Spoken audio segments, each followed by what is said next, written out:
purging is at last at hand. The day of doom is here.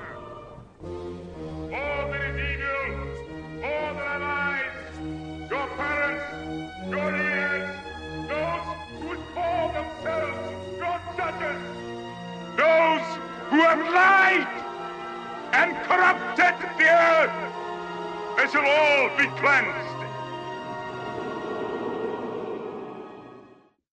Oh, there we go. Sir Kenneth is here. Perfect. There we go. We're golden. We're golden. All right. War Crimes and Goyrite Edition. This is going to be a fun one. Oi. Yeah, I'm loving the whole Goyim fatigue thing. I mean, I can see people looking at this and being like, well, how can you be so anti-Semitic? I'm not insulting the Jews. I'm pointing out that the people that are insulting the Jews are behaving like cattle, or, in Hebrew, Goyim. Yeah. Oh, there we go. Sir Otter is here. All right. So Sir Otter. Greetings, Sir Otterly. He just posted something a few hours ago that I definitely want to talk about. Yeah, definitely.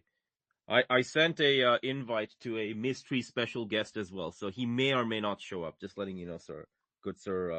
Always glad that. Always mysteries are the spice of life. All right. Sir Otter, please accept the invite. Or you can send me a request. I'll make you speaker, and we can get the show rolling. Let's give it a few moments. Greetings, Sir Otter. Well, we got the otter. Now we are three. Is this Narnia? I think this is Narnia. Oh my gosh. There we go. Who is this? Spectacle. Spectre. Greetings, Spectacle. Hello, good sir. Yeah, I think we can get started. I mean, America is fucked. War Crimes and the Goyrite, or the Goyim Right edition, right? It's just like, man, I mean, I think I said this to Sir Otter today or the day before yesterday, but I basically said, look, man, if your end result is, after 20, 30 years or whatever the fuck, of like memes and writing a bajillion words of essays, and your end result is, I'm just gonna become the poor man's neoconservative, it's just a fucking waste of time. It's a waste of time for you. It's a waste of time for me. It's a waste of time for everyone else, right? Just be a normal neoconservative. No need to do this like fake and gay cosplay LARP and bullshit of like Anglo-Saxon barbarian warrior, blah, blah, blah. And you're just like, okay, like, nobody wants to watch your fucking mental asylum freak show thing, all right?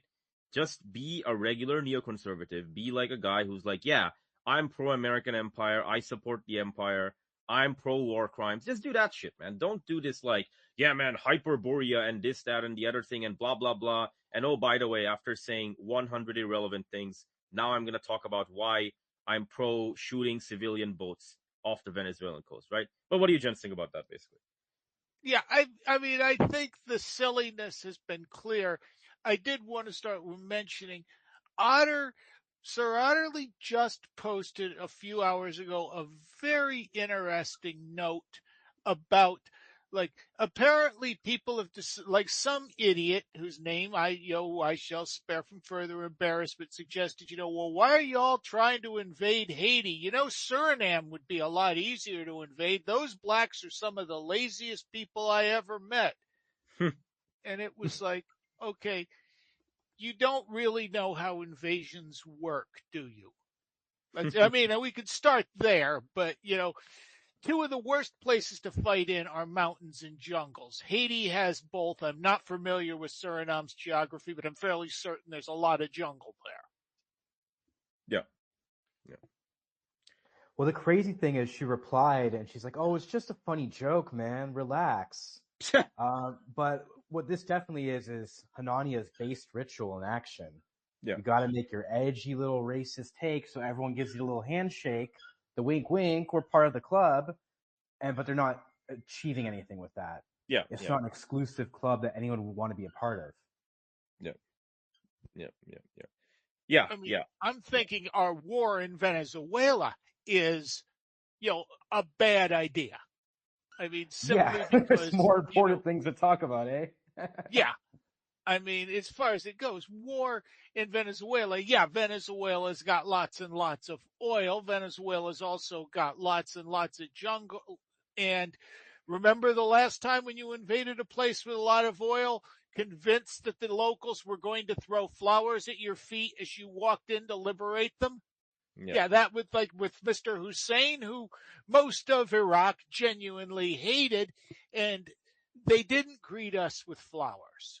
You know the hilarious thing about this whole fucking thing, right? And this is like, I know I shouldn't be doing this, but I can't help myself. I interact with the fucking goyim, right? And the fucking goyim are like, we lost 50,000, 55,000, whatever in the war on terror, and we lost this many. Oh, and you know what? Before I rant, our special guest is here, so we need to make him speaker immediately. Sir Cleveland, yay! All right, woo! There Now we we go. got some great gentlemen, listeners, ladies, people of indeterminate gender. We got here some prime grade A, 100% rocket fuel doom here because Sir Cleveland Blakemore, the Duke of Doomers, is with us today. Perfect. All right. I'm gonna make him speaker. If that doesn't work, Sir Cleveland, send me a request and I'll make you speaker. And let's see what else is. Just give it a moment, and it should be good.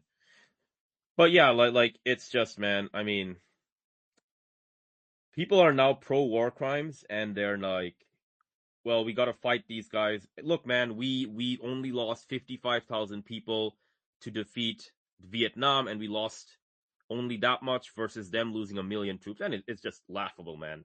Like, America did not do the majority of the ground fighting in Vietnam. That was the South Vietnamese army, right? Once you factor in local troops and then adjust the ratios, it's far less impressive, right? And so it's just like, it's just fucking funny, man. Like, these people and the things that they believe in. And like, well, the Untermensch, man, we can kill 10 of the Untermensch for every one of us that loses, which is false. It's completely false, right? But like, that kind of thinking, like a 12-year-old, is the reason why America is in this mess right now. Where like, I think Sir Cleveland's having connectivity issues. He'll come back in. He'll come back in soon. But like, it's just fucking funny. It's just like, if you believe that shit, right, about the world, then of course you're going to pursue war crimes. Because again, you're exceptional and everyone else is not.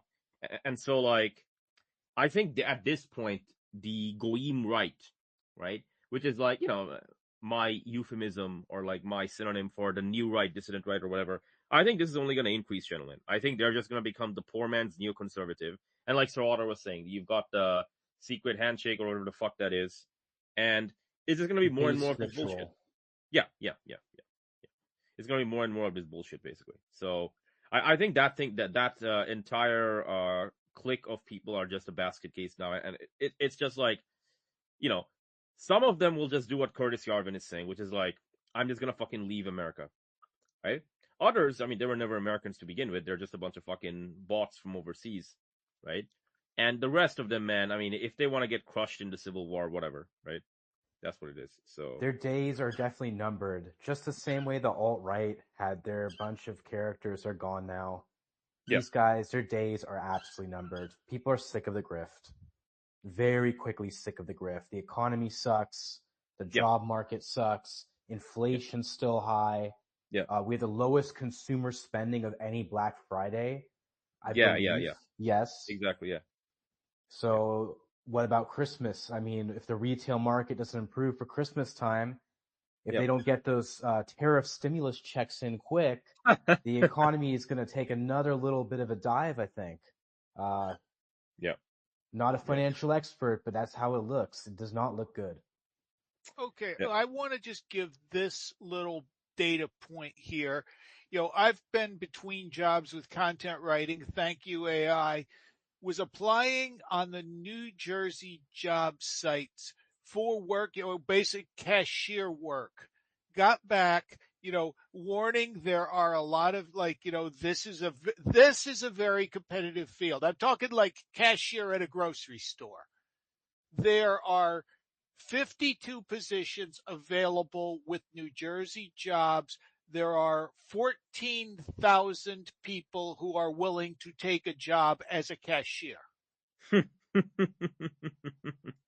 the golden age, Sir Canavs. That's the fucking golden That's like age. Right 300, yeah. 280 to 280 applicants for every job to scan groceries.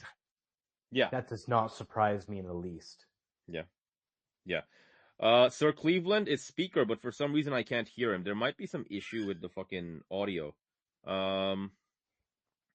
Sir Cleveland, if you can hear us, please react with an emoji, just to make sure it's not a problem on our end.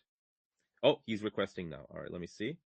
Okay. Oh, Brother Naji's requesting now. All right, we'll approve Brother Naji. But yeah, man, I mean, it's fucking pathetic. And on Substack, the fucking Goyim right, they're trying to justify this crap. The thing is, right, you can do this crap. You can be like, oh, Lei Mao, like, and I think we should mention his name, like John Carter. He's completely fallen off the cliff, man. Like this guy, he's like Lei Mao. They're losing their minds over fucking Franklin or whatever the fuck. And no, you fucking retard. That's not what's happening, right? What's happening is people are saying, look, Hegseth is, and he committed the war crime in September, and he is trying to throw an admiral under the bus. That's what an issue here, right? The issue is not that he used a bunch of fucking AI slop to create a meme. The issue is that he ordered a double tap. I think one of the boats actually got hit 4 times, right? Complete war crime, right? And it's like, every time you do this, American bases overseas with military and civilian personnel, American embassies overseas with the civilian and diplomatic personnel, American humanitarian missions overseas with all this other shit. The reason international law exists is not because, oh my gosh, America is such a moral country and we gotta show everyone how moral we are. No, you fucking rightoid goyim. That's not the fucking reason. The reason is that America is an empire.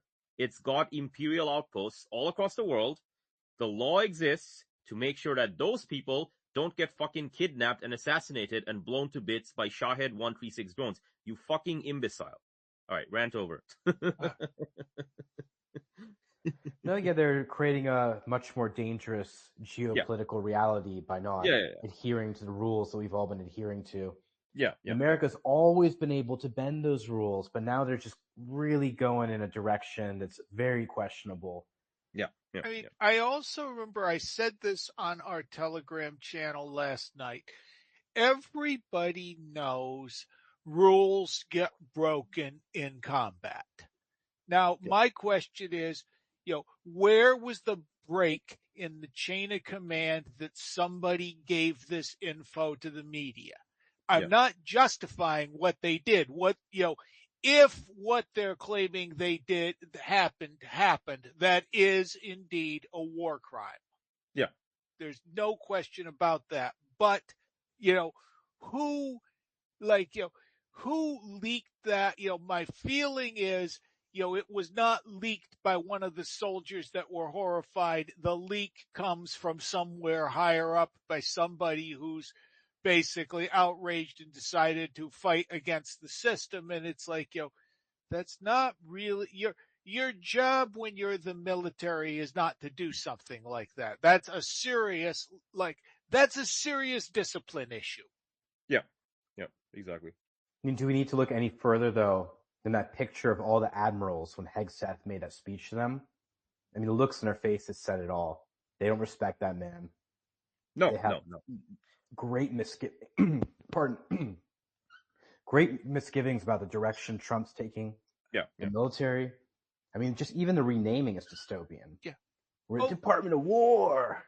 The latest excuse I saw this morning was that, we weren't shooting civilians. We were sinking the boat. It's like, okay, the boat was outside of international waters. I mean, I'm presuming outside of the 12-mile limit, unless you're now going into Venezuelan waters to shoot Venezuelan people, which is a whole different thing. It was on international waters. What the fuck were they supposed to do? Swim like 13, 14 miles home?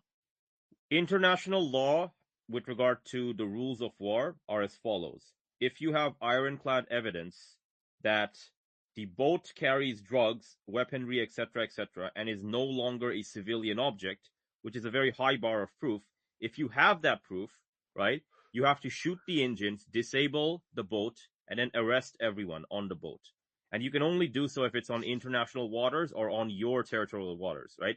However, if you don't have that proof and you're shooting an international, you're shooting a civilian boat on international waters, that's already, right, in gray territory, right? If you're doing double tap, triple tap, 4 taps, man, that's a war crime. That's just outright a war crime. Yeah. Right? Yeah. And Testing. hello. 1, 2, 3. We got Yes, Sir sir. We Cleveland. can hear you now. Welcome We can back. hear you I don't now. know what the problem was before. I don't know. Anyway, I'm on now.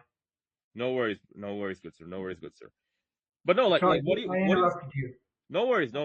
But like, I'll actually ask you, what do you think about all this bullshit of like these people, right? And I call them the goyim right, right? Like the new right, dissident right. I just call them goyim right, goy right now.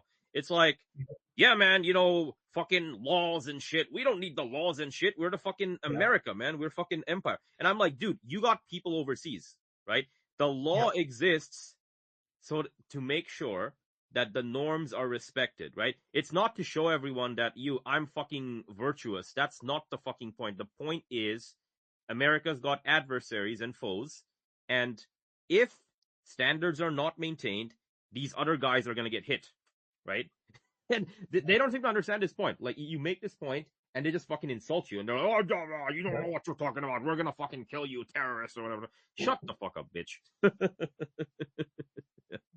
This is the reason that you always treat prisoners so well. Yeah. So if your own people get captured, they in turn will receive good treatment.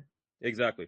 And real soldiers know this, but I'm convinced now that Pete Hegseth is just LARPing. He's LARPing as a soldier. Yeah, because exactly. Real soldiers do not bomb survivors in the water. Period. It's the ultimate no-no, and your career will be marked. You'll be marked forever a coward if you blow up civilians who have gone into the water, or it doesn't matter if they were the subject of the attack. Once they're in the water, they're off limits. So Bingo. I think this is all neocon stuff. It's all neocon stuff. Yeah. They kill women and children. They bomb survivors in the water. They just don't seem to even understand that warfare, too, has rules, like all human conduct. Yeah. If you want to be a barbarian, as you've just pointed out, you shouldn't expect for any of your people to ever be treated fairly, or for there to be any reasonable restraint in the conduct of warfare against you. But these guys act like they just don't understand that. Yeah. By the way, Sir Cleveland, Yeah. Everything that you said on our chat on Substack previously, just a few moments after you entered, that Hegseth did not study the Geneva Conventions. Exactly. I think he didn't study anything, right? And I think it's not just boats and like, okay, you disable the engine after you have ironclad evidence, right? It's also that, okay, you're on a fighter jet, you're fighting someone else on another fighter jet, you shoot down his jet, he's on a fucking parachute or an ejection, and he's going, you cannot shoot him when he's on the fucking parachute. He's off limits. You don't machine gun people in midair. You don't do it. Yeah. So these are all the things that we said made the Nazis a bunch of monsters. You don't do this stuff. Yeah. And a good soldier knows I'll never live down the shame. If everyone else finds out that I was actually killing survivors in the water or machine gunning parachutists who were coming down from a plane, I'll be marked as a coward the rest of my life. Yeah, exactly. And like, Pete Sir Kenneth has discredited the United States. He's discredited the U.S. Oh, absolutely. And he's when you do this shit, right? Like, what you've really done is you've told the Iranians that when you do fire those missiles and those drones at Prince Sultan Air Base and these other places, eventually it's going to happen, right? But when you do that and the Americans are dying in the fucking desert, there's no need to like the Saudis, like, you're going to pick up the phone, call the Saudis and be like, buddy, your fucking master is dead in the sand, right? You don't need to send over an ambulance or all the other shit. Why would you do it, man? They kill civilians on the boat. They do all this other shit. They're just a fucking pariah. Let them die, right? They'll target office complex now. They'll target the office complexes and they'll say, well, America's killing people in the water, survivors in the water. Yeah. So we attacked your civilian staff. Yeah. Like the bombing in Beirut, right? Like in 1982, there was a bombing at the barracks, right? I think 282 Marines were blown to bits, right? Yeah. It was a Hezbollah, not Hezbollah, it was the precursor organization to Hezbollah, Right. carried out the attack. If you actually study what they said with regard to why did you carry out an attack, right? I mean, it's a military object, but the Marines were not engaged in hostilities towards you. They were just garrisoned there. And he just basically said, buddy, don't make this fucking argument. America was like sending the Israelis all this other shit, and they were helping the Israelis double tap and triple tap civilians. Fuck you, right? That was actually one of the arguments that they made, right? So, like, these things actually have consequences, and people actually, like, whether it's loss of life and, like, amputation, all this other shit. And it's like, yeah, man, we're going to be the fucking, new right, dissident right, tough guy, man. International law, that's not for us. That's for, like, the fucking plebs on the other side of the world, yeah? We're so amazing, right? And they are just a poor man's neoconservative, like you said, Sir Cleveland, and they're just setting themselves up for all this other bullshit in the coming months and years. We started this as early as after 9/11, when George W. Bush, possibly, one of the stupidest of the recent presidents, and I'm not sure I need to add the word recent in there, came out and said, we're going to use enhanced interrogation. We're not going to worry about those petty, stupid rules. We're going to do what it takes to get them terrorists.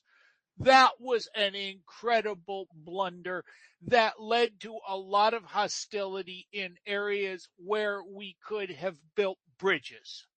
Bingo. Yeah. Bingo. That's all ruined now. Yep. Yeah. No. And the whole strategy of funding rebels for proxy wars has had a lot of blowback as well. Yeah. Yeah. Who can trust the Americans when they're going to give arms to someone in your back door? Yeah. Yeah.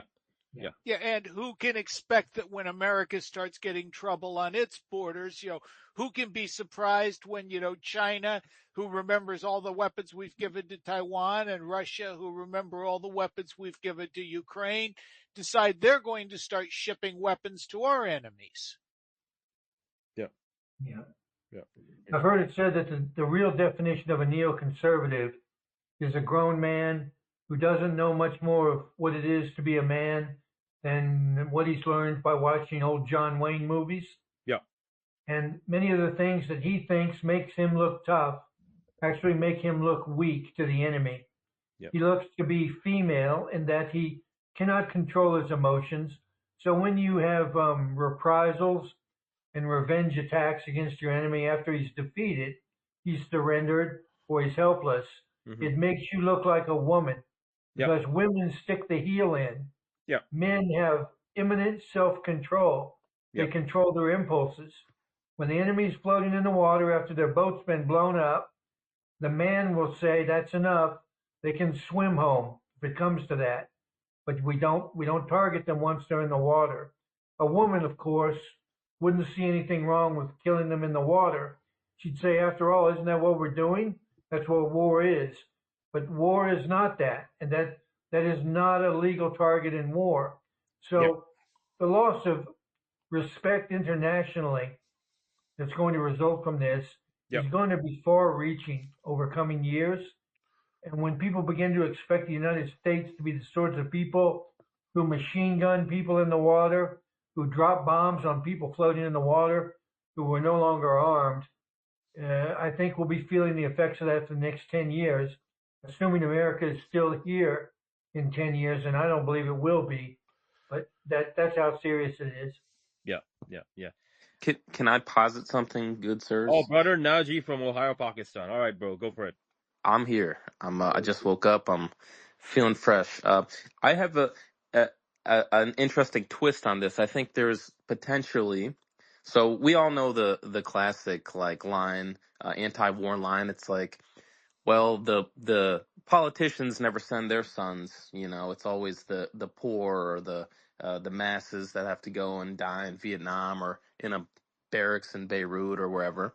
And there's a lot of truth to that. I think what we've seen in Israel over the past 2.5 years has been essentially the amount of limitless war crimes and the gloating on social media and the um, just outright denial of international law and all of these Yeah. things.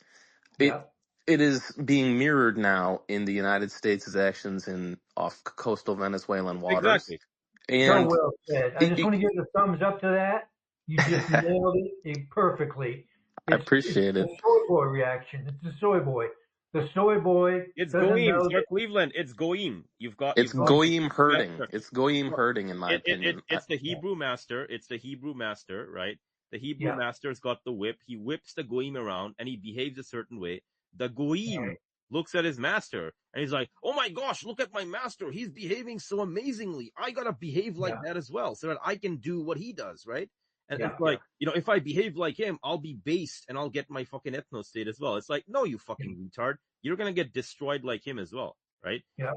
So it's like that's what's going on, man. 100%, and I would just add, just to kind Yeah. of finish that. I mean, that's exactly right. But there's a reason why the Israelis. Who was it that was talking about this? Oh boy, I'll think of it in a second No here. I worries, just man. woke up, but there was someone describing the reason for the blatant Israeli war crimes and the gloating. Like the gloating is the war crimes. People understand. Okay, you want to be brutal towards an enemy or ethnically cleanse. We get that. It's pretty cut and dry. But the gloating and the showing off of war crimes, I think they said that it was to galvanize the population and make them all on one side, just almost as the Japanese, right? Like, part of the reason they were so brutal towards prisoners was to ensure that their own troops would not become prisoners of war, right? They would fight to the death, and they would. It's just, it's like you said, it has that neocon bent where it's like us or them, Yeah. and then you add in like just an exponentially increasing amount of like might is right, will to power, and this is what you're left with. It's like, well, there's no more politics, there's no more law, there's no more rules, there's no more differentiation between civilians and non-civilian, non-combatants and whatever, and Right. combatants. We're just going to kill everyone, and that's our recourse. That's the only thing Yep. we have left. We don't have an economic structure that would enable us to compete. We don't have soft power in any real capacity. We Yep. essentially, but we still do have a lot of bombs, and so that's what we're going to use, and we're going to normalize Well, using them. that's the thing, though. Yeah, Brother Najee, they don't even have a lot of bombs. Like the Israelis used more yeah, than 80,000. They used more than 80,000 tons, so 80 kilotons of yeah, explosives on Gaza and its surroundings, right? I mean, Hiroshima was like 15 kilotons. Nagasaki was, I think, like 20 or something. So it's 4x that, right? If you add both of them up, it's more than double that in terms of conventional explosive load for TNT, right? And Sir Malcolm on the show, I sent the audio to Sir Kenaz. It'll be out soon, right? It was that mm, 5-hour show we did about, Goyim fatigue. But he basically said that there is a worldwide shortage in the West right now of explosives and primers because like so much stuff was sent to Ukraine and Israel, right? And so it's like they don't even have that, man. It's just like they're doing the war crimes and shit. But the reason they're doing it is because, like you're saying, they want to galvanize their people, and they're like, look, you gotta join the military, you gotta do the war crimes, get it done, because you don't have a way out, right? Even if you exit Israel now and you emigrate, you're gonna be a pariah. So if you're gonna be a pariah anyways, you can't surrender to the enemy as a prisoner of war. You can't emigrate as a civilian because you'll be viewed as a pariah. So just be a pariah down here like the rest of us in hell, and we're just gonna keep on, playing this like cosplay of the Ubermensch, and then we're gonna get squished basically like a bug, right? And now America, the good goyim America, and the good goy right, they're following in their master's footsteps, Some like people us. believe that Yeah, there are those who are trying to through Kabbalah, they are trying to force the Messiah to come. yeah, They're hoping to excite enormous hatred against Jewish people and against their representatives, their lapdogs in the United States, yeah, because they want to bring on the Messiah. yeah, They want Jewish people to be persecuted and hatred and outcast and be forced to have to immigrate into Israel because, as you know, they're having a real problem keeping people there. People are trying to get out. Yeah. And there's those that say that these atrocities are solely for the purpose of causing that animosity towards the Jewish people, Yep. both in Israel and throughout the world. And if you look at a lot of their actions, that seems to be a reasonable accusation. Yep. It seems like that could be the case. Yep. Yeah. Yeah. Yeah. And it's like nothing has changed, right? Like so Cleveland, nothing has changed. All these people, man, right? That I started off the show with my rant, but I'll repeat it again. It's just like, just be a fucking neocon, man. Like, no need to do this bullshit of like frogs and Pepe and this, that, and the other thing. You're just fucking useless. Just like, be a neocon, be a good goyim for the Jews. If you want to be a grifter, if you want to make money, it's just like, be with like APAC and that shit, man. No need to pretend. No need to do the thing. Your mask is off, right? We can see clearly what you are. You're just a fucking goyim, right? Just be goyim then. Be good goyim. Yeah. Oh, man. Yeah, and Sir Cleveland, to your point, that's a good point, Ahnaf, because I mean, the mask really truly has been removed. Like, there's no You know who I'm arguing with talking these about, though, people. right? You know Oh who I'm yeah, talking about. I'm talking about the so-called new right, dissident right, whatever the fuck, in the Western world, right? yes. And they're like, oh, we are anti-war, this, that, and everything. Meanwhile, this guy's pro-war crimes. Now, sorry, bro, you can't be anti-war and you can be like pro-war crimes, right? That's not how Supporting the shit guy goes who down, does man. all the work. Yeah. Yeah. They take that position a lot. Yeah, they're on both sides at the same time. Yeah. Mm. You gotta pick one, right? Either you are anti-war, which means you're also anti-war crimes, or you're pro those things, right? There's no fucking middle ground here. Yeah. Did you see, Sir Cleveland, the Portuguese embassy in Israel? There were like thousands and thousands of Israelis lined up to get a passport to Portugal I because did. okay, Yeah. I guess that Portugal, in some just uh, retardation revisionist history moment, they were like, oh, we feel bad for kicking the Jews out of Portugal, so we're gonna like open up Portugal. Like, just I don't know Oh who, man. God knows, whoever made that policy, Yeah. please come on the show. You And know, think we will about the berate you. desperation of people that they would Yep. rather go to Portugal than stay in Israel. That's a Yes. very bad sign. That's saying life there is so miserable. Even though Portugal, they know that's not going to be much of a life there. Yeah. They would nevertheless rather go there than remain behind in Israel. Mm-hmm. This is bad. And as the atrocities get worse, those few people left who thought life in Israel could go back to being normal, they're going to realize, no, we can't recover from what we've done the past year. Yeah. So I'll take Portugal or any country that will have me. I don't even care where I'm going now. Yep. Exactly. Yeah. Exactly. Yeah. It portends ill for the future for those people. I mean, eventually this will. The thing that scares me is that as more and more of the at least rational Israelis leave, that leaves more and more of the settler state psychopaths, Exactly. and Yeah. then they'll have more control over the government. I mean, we already see this with Ben Gvir and Smotrich and some of these insane Exactly. people. Yeah. And guess what? They have what is the latest count? Like 80 nuclear weapons. So Yeah. that's not good, So Bob. Jews feel I don't ashamed. think though, And like I'm beginning to become more, because like the Israelis got the bomb after their victory in 1967. We know this because they tested it in the Negev desert, right? When Egypt invaded them, back then they were the United Arab Republic. Egypt invaded from the west to east direction, and then Syria invaded from the north to south direction. But back then they were the same country, I believe, right? Israel did not fucking use nukes on them, man, right? Yeah.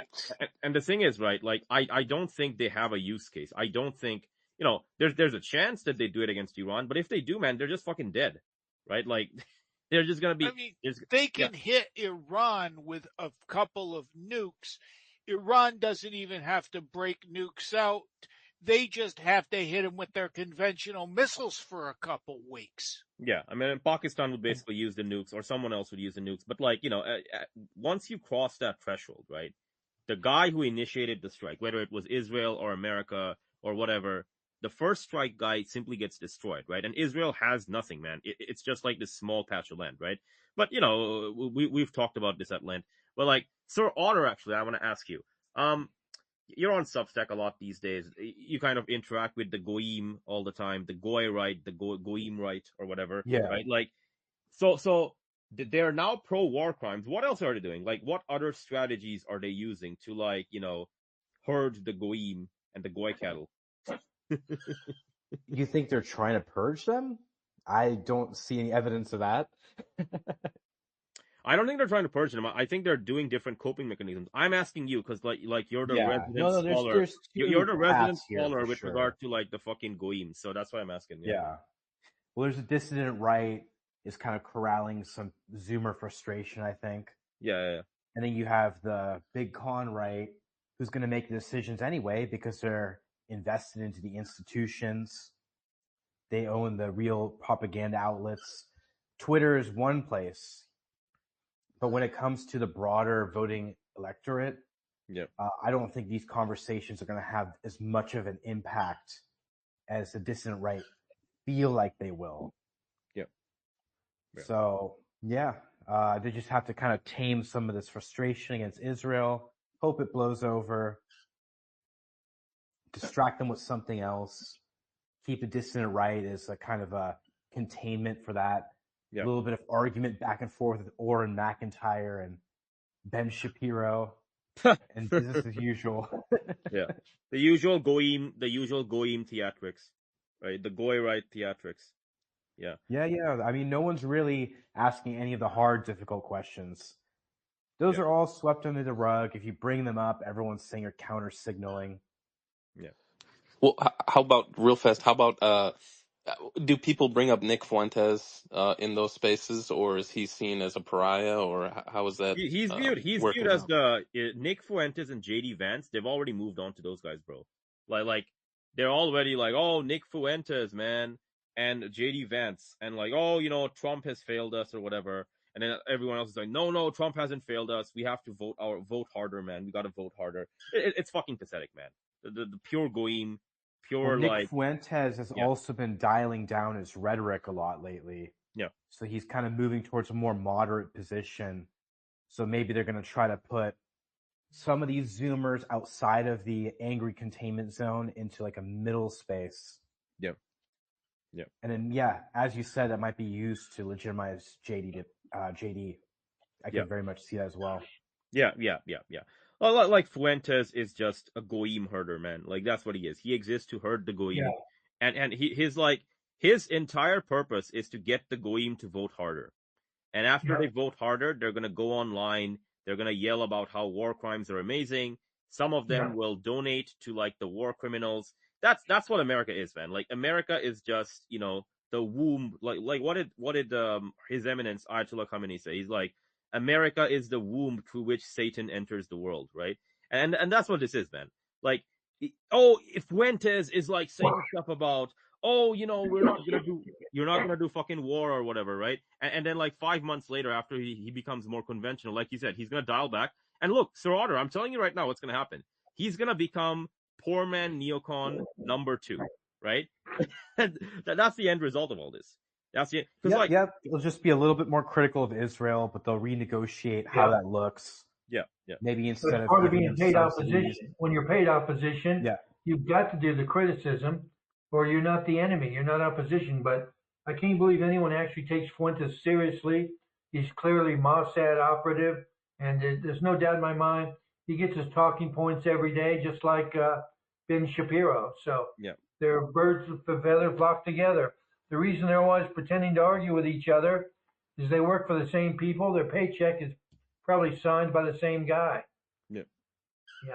Fuentes ain't going nowhere for the specific reason that he is fake and gay and backed by Israel. That's their official fake opposition. So he's going to be around for a while. Tucker, I don't know about. I can't make up my mind about him. I don't know if he's fake or not. He may not be 100% authentic or honest, but sometimes I wonder if maybe he is wandering outside the talking points. Some of the things I agree with that. He just discussed. What do you think? Yeah. Yeah. I think we'll know if he's fake and gay if he's assassinated. If he's not assassinated, he's more than likely fake and gay. Charlie had 1 week when he began to question what Israel was doing. He was dead 7 days later. And if Tucker gets too far away with this stuff and is not assassinated, it's safe to assume he's paid opposition as well. Yeah. And the thing is, right? This was always going to be the outcome. Because America in the year 2025 is an empire. It behaves like an empire, right? Now, you can be retarded about it, and you can go online and tell people I love war crimes, right? Or you can be subtle about it and be like, actually we are this, that, and the other thing. We're benevolent, blah blah blah. But like Nick Fuentes and this whole crowd of people, man, they are gonna, in the coming days and weeks, they are gonna also be pro war crimes. If Trump doesn't actually pussy out, right? And different people believe different things. I still think he's gonna at least bomb one hospital in Venezuela, right? But like, if Trump doesn't pussy out and he goes in, right? All these guys who are like, oh yeah, I'm anti-war or whatever, and we shouldn't fight wars for Israel or do this, that, and they'll be pro-war, man. They will say, get rid of Maduro and bring back democracy, or get rid of the drug trade, blah, blah. They'll make up 12 different reasons, and they'll like the goy right, man. They will make up the reasons. They will like fold themselves into a pretzel and justify all the shit, all of it, right? And that we should not expect any more from them, honestly, because again, they're just a bunch of goyim, and they're not people, and that's how they're gonna behave, man. So there's no point in speaking to them, especially if like they're gonna be pro war crimes, right? Just mock them, just ridicule them, just lampoon them, and keep at it, man. Keep at it, because like this is not a group of people which are, Sir Otter said basically, they're not long for this world with regard to like, they're gonna get squished and some other group will basically replace them. But that's where the downward spiral is gonna be with regard to this whole thing, right? Yeah. So, yeah. I don't know if any of these guys is outside of the plan or is operating independently, but they all seem to be on the same script. So there's every reason to suspect they're all in it together. Yeah. But once in a while, when someone emerges who seems to be talking against that plan, they either resign or are killed, like Charlie. And is it Margaret Green who recently resigned? The politician? Yes, Marjorie Taylor Greene. Marjorie Taylor Greene, yeah. So the fact that she resigned tells me that someone told her that was one of two options. She could resign and disappear from public life, or she could get zipped into a bag like Charlie did. But I don't think that she was fake opposition, or she would not have resigned. She would have gotten a promotion and pushed to the forefront of the supposed opponents of Israel. But that didn't happen, and she simply resigned. I reckon she took the good option. The other one is, you have an accident, just like Charlie did. Yeah, you have an accident. There we go. Yeah. Yeah, and let's not forget a lot of, pretty much all of these, as you call them, like fake opposition figures. They all got their start on Fox News. Like they were essentially neocon shills for decades. Candace Owens included, right? I mean, Tucker Carlson, Candace Owens. I know Nick Fuentes was taken up in that route alongside Ben Shapiro at whatever Ben Shapiro's outlet was for a while, and then he got canned.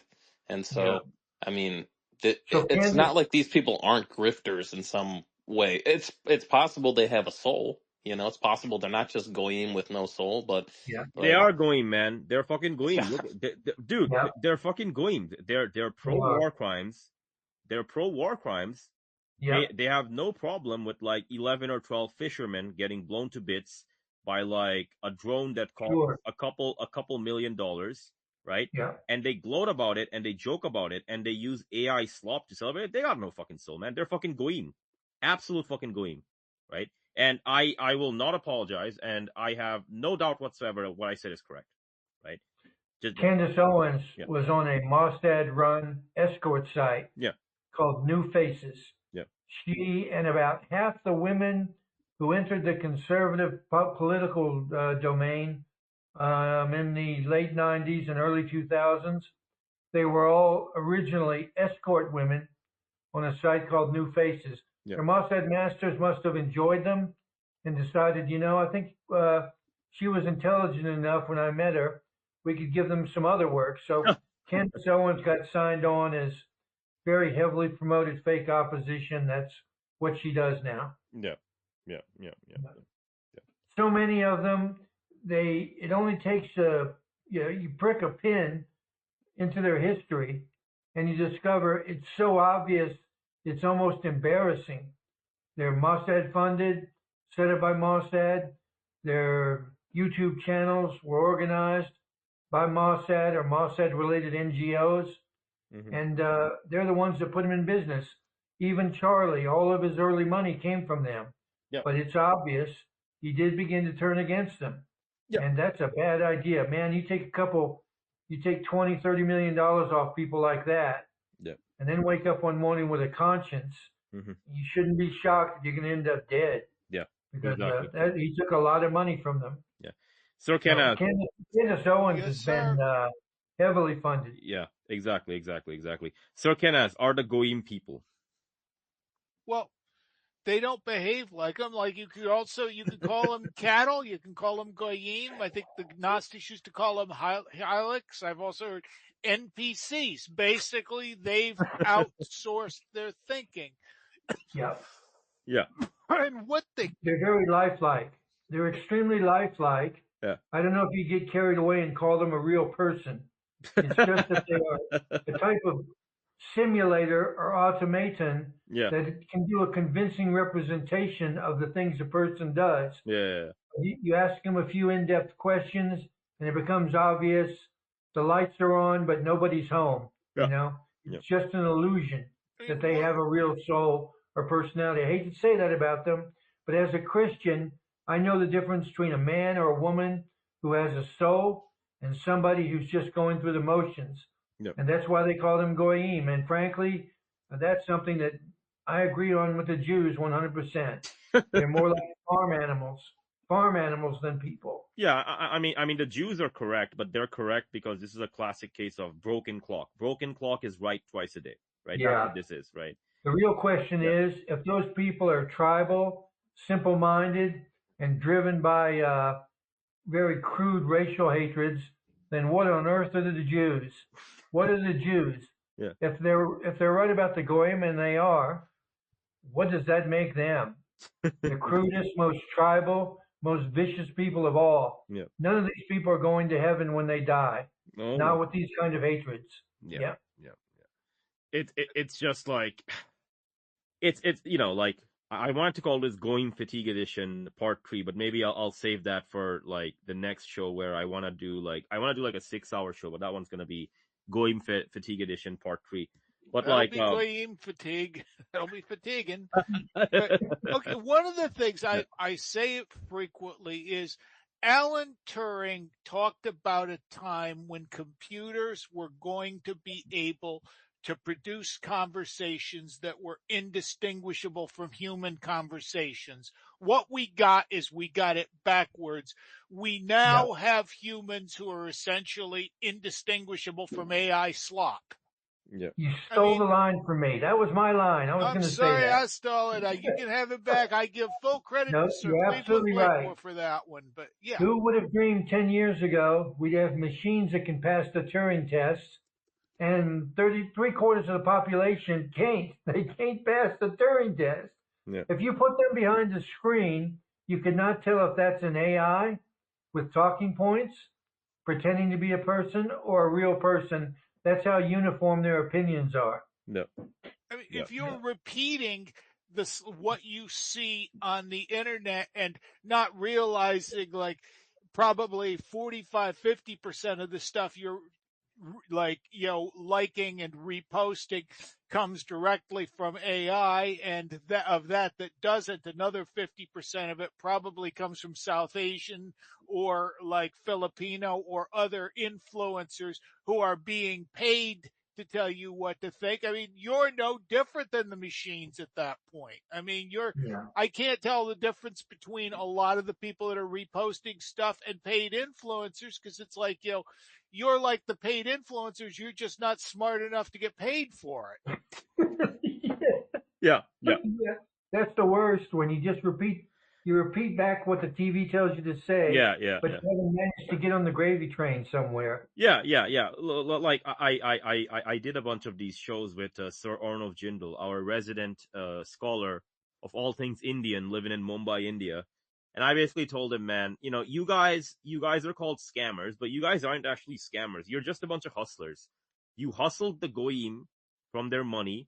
The goyim, like Sir Cleveland and Sir Kenneth were saying, they're not even people.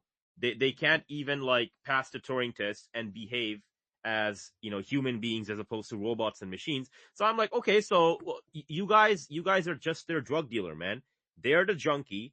You're the drug dealer. You created drugs that they demanded and consumed with money, whether it be the blonde AI girl running across the wheat field or whatever the fuck, right? Or some other men's whatchamacallit, men's rights or whatever, and red pill manosphere bullshit. You created that shit, right?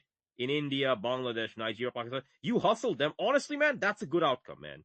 That's a good outcome. You've replaced them. The great replacement has already happened online, right? And it's like, I don't see what the problem is, right? Okay, so you got scammed out of your money. What were you going to use the money for anyways? You were going to pay the money in taxes, and the taxes would go to some pension, and the pension would go to some boomer, and the boomer would live in his old home and die of whatever. You used the money for something better, man. You hustled it out of him, right? You're going to take care of your family with it after you work your second or third job. Wonderful. Excellent. I don't see what the problem is. Yeah. It's just oh my gosh, the fucking goyim. It's just get out of here, man. Get out of here. Fucking goyim. Jeez.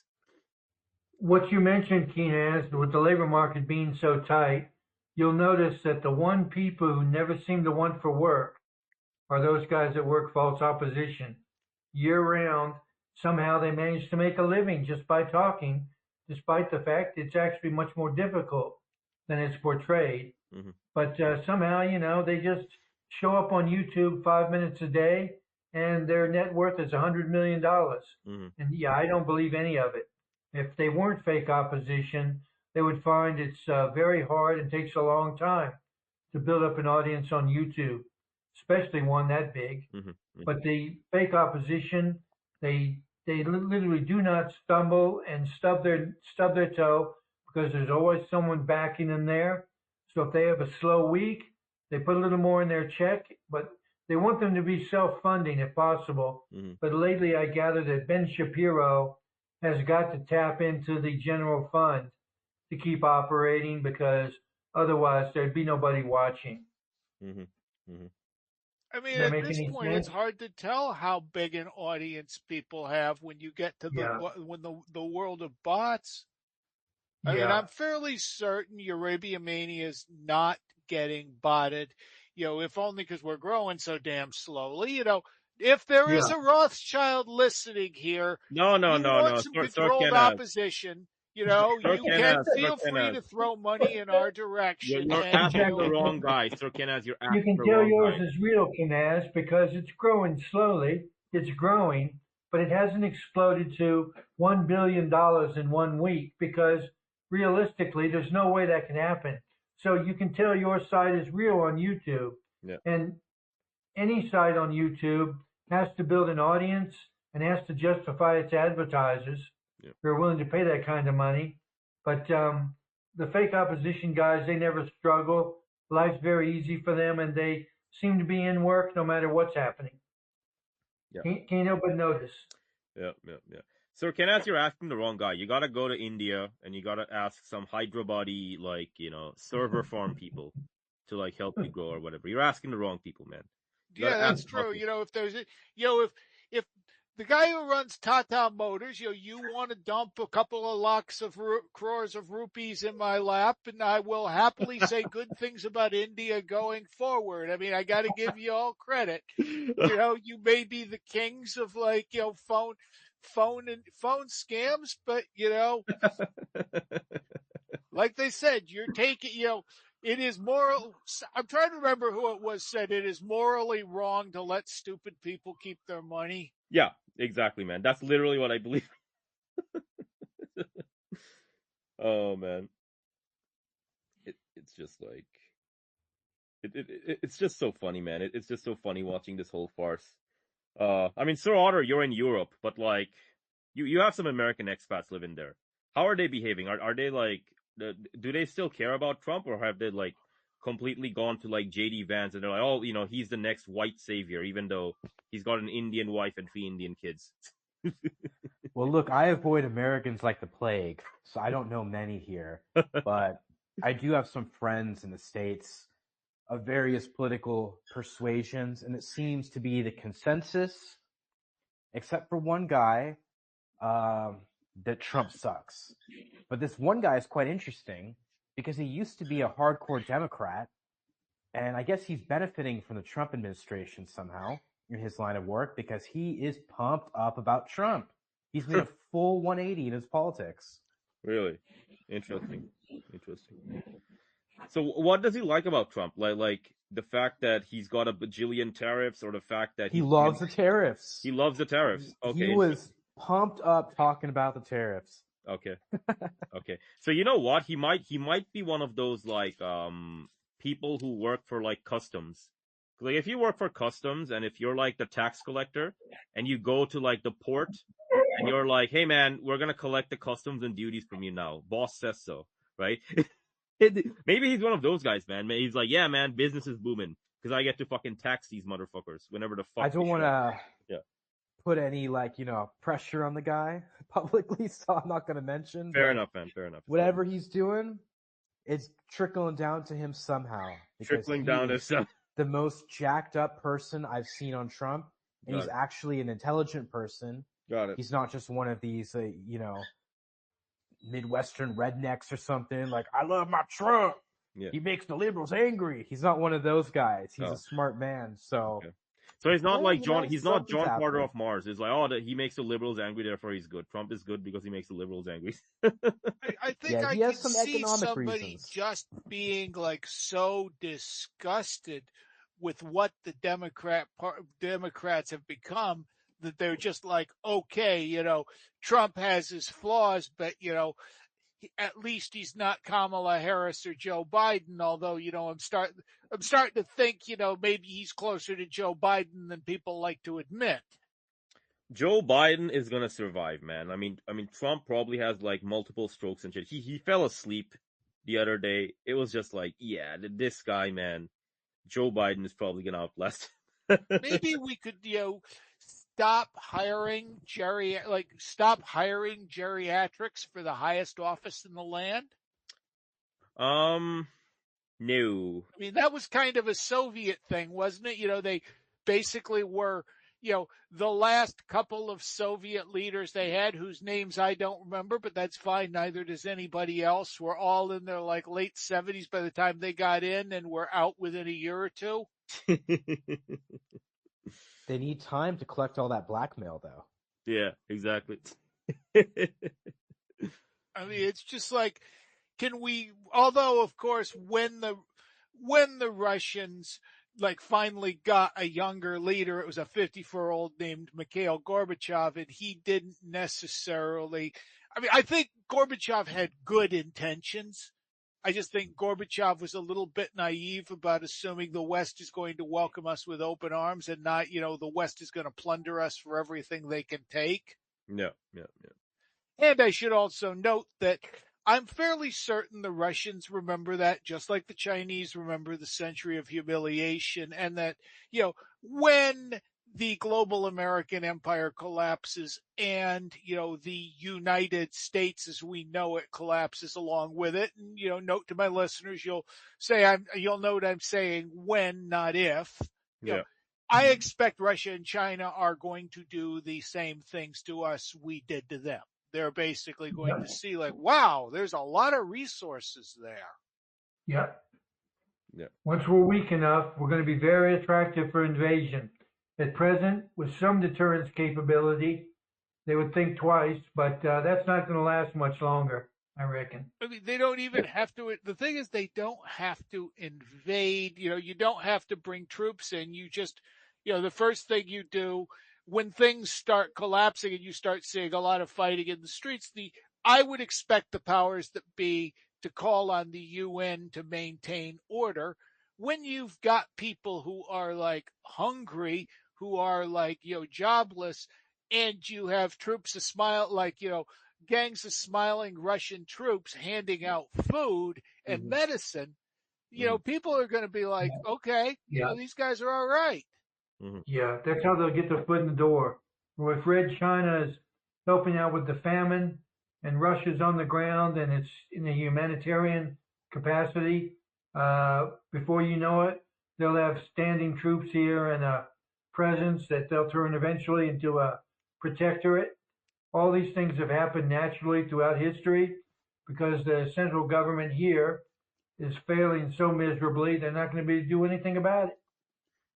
I mean, the Chinese are already like trying to reach out to Canada, and for a long time the Canadians rebuffed them.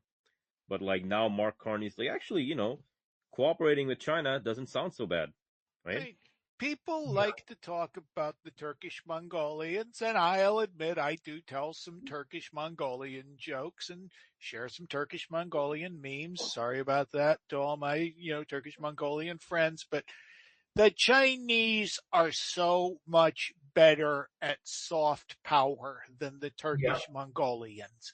The Chinese are a much bigger threat to the United States than the Turkish Mongolians, despite the fact that some people just are the men who taste Turkish Mongolians in their sandwiches. The thing is that the Turkish Mongolians will weaken us to the point that Red China, which is the real expert at executing soft power, they're going to find it very easy to take us over after that. So one of them's weakening us up, softening us up, and then the other will come in and impose a hard hegemony on top of us.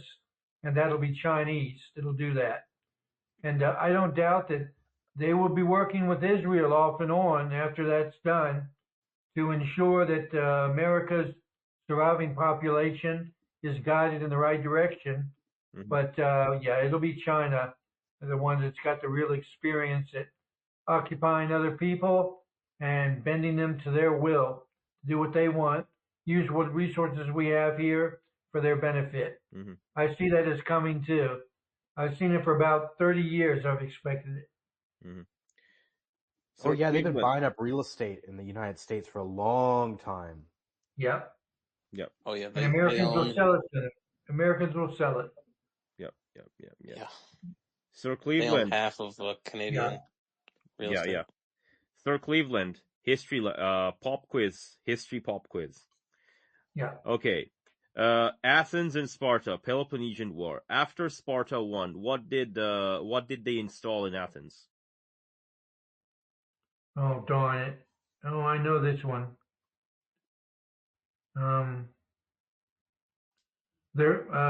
Was it their own Senate? So they installed a system known as the 30 Tyrants, right? Right. So instead of Athens had a democracy where like every male non-slave of age could vote. Instead of that, what Spartans did was they said, okay, well, you lost, we won. What are we going to dictate to you as terms? Well, there's going to be 30 of these guys, and they're going to have, they're going to be this like body, and they're going to have all the power, right? Right. Instead of like the separation of powers, enumeration of powers, or whatever, it's just going to be this oligarchic body of 30 people. They're just going to consult with one another, and they're just going to decide everything, right? Basically, a form of military government, if that makes sense. Oligarchy / right? And honestly, like, I don't think the Chinese even have to invade America, man. Like, America's probably going to, there's probably going to be something wrong with Japanese bonds or something, or some other system will fall, and then it'll be like multiple effects that'll converge. And after that, you get like a Soviet-style dissolution or something worse. It'll get violent, right? I don't use the word civil war. I use the word dirty war. It's probably going to be dirty wars, lots of them. And the Chinese and the Russians and the UN, right? They're just going to be like, okay, well, we need peacekeeping forces here. And we need peacekeeping forces here. And I mean, they're not going to call it the 30 tyrants, but they'll have a body like that. They'll just be like, oh, there's 100 of these guys, and each of, 2 of you guys for each region. Just make sure law and order is maintained, and military etiquette and military standards of like the law, international law, these different things are maintained. Because like it's the fucking Wild West out here. They're killing each other like cannibals in the jungles of Haiti or whatever. Stop that. And how do we stop that? Well, we do it this way, right? So, I mean, I could see that's a possibility for sure. I think the United States will balkanize into at least 3 to 4 regions. Definitely more than that. At the bare minimum, at that much, yeah. Just because, like, the reason this is going to happen is because everyone already wants it to happen. Everyone is like, well, my neighbor, my friend, my relative, he's a Trump supporter, or like the other guy's like, oh, he's a commie or whatever. And they just want to shoot and kill them. And so I'm like, this is just a fucking, whatchamacallit, self-fulfilling prophecy, man. Like, you're just arming yourself, you want to kill them, and you're just like, oh, well, they're not real Americans, they're fakes and phonies, they're traitors, and this, that, and the other. Like, okay, man, if that's what you want to do, that's what you want to do. If you're going to be a bunch of goyim, right? If you're going to behave like a bunch of goyim, this is what's going to happen, right? Oh, we got the man, the myth, the legend, Sir Arnold Jindal. All right, I got to congratulate him again for conquering America. Give me a second, I got to make him speaker. I got to do this every time he becomes speaker, man. Every time. Because this is just the state of the play right now with regard to the world, right? So, all right, make him speaker. Invite if possible. And yeah, just give it a few moments. But no, like, it's just like these guys, they can't govern, man. Like, I mean, Sir Otter, I think you've interacted a lot with them, but like, they can write well, and like John Carter and these guys, a couple of them can write well, right? But writing well versus actually governing, or like writing about policy, it's a completely different skill set, man, right? Oh, they don't write about policy at all, which is a huge frustration. Yeah. Because you need to be able to influence practical politics, not just be a meme lord. Yeah, exactly. Yeah. Okay, the G-Man said... Leadership is very different. Leadership is different. Yeah. And it's easy to do critique. Critique's easy. But to actually govern people and get them, stop revolting, it's hard. Very hard. Yeah. Like, they're only writing about, like, cultural stuff and social stuff, and then there's this idiot, like, he's like prime grade A goy cattle, right? Prime grade A goy cattle. His name's like Daniel D or whatever the fuck. He writes like one of these like smaller dissident right, new right. Like he's one of the smaller goy right authors, and he's like, oh yeah, Camp of the Saints, man. Oh, Camp of the Saints, man. I'm like, you fucking retard. The reason there's so many migrants is because Sir Cleveland said, like, people aborted all their kids, man. They aborted all their kids, and it's like, then they all like partied around, and they did all this shit, and like, okay, so they inverted their population pyramid, and then they're like, oh my gosh, we need workers, man. Who's gonna work all the dirty jobs? Oh, we need the fucking black and brown people, right? And that's what this is, man. It's not a fucking conspiracy, and like, I find the whole fucking thing now so fucking tiresome. Like, they when I realized that they don't actually care about white people, and they don't care about nationalism and this, that, and the other thing, and it's just like counter signaling, and it's just like, oh yeah, let's just be anti-Muslim because like our master Israel is also anti-Muslim. We're gonna be like good goyim, right? When I realized that, I'm like, you fucking retards, right? Like, you're doing this crap. Meanwhile, your entire society falls apart without these other things, right? Like, okay, well, Elon Musk should like ban all the fucking Indian bots. Okay, well, the Indian bots are the ones making you money, Elon. They're the ones giving you all the reach. They got like several million impressions on these things, right? And not just that, it's like, well, man, we just gotta, like, France has to wake up. France has to kick out all the fucking invaders from North Africa. Well, those so-called invaders from North Africa are the ones working on your fucking wine yards and your fucking grocery stores. Like, this is just, it's just fucking pathetic. It's just fucking pathetic. And what's really interesting is these people in the dissident right. Oh, I think I lost my headphone. Yeah, in the Oh, is it? dissident right, who are seething about all these things.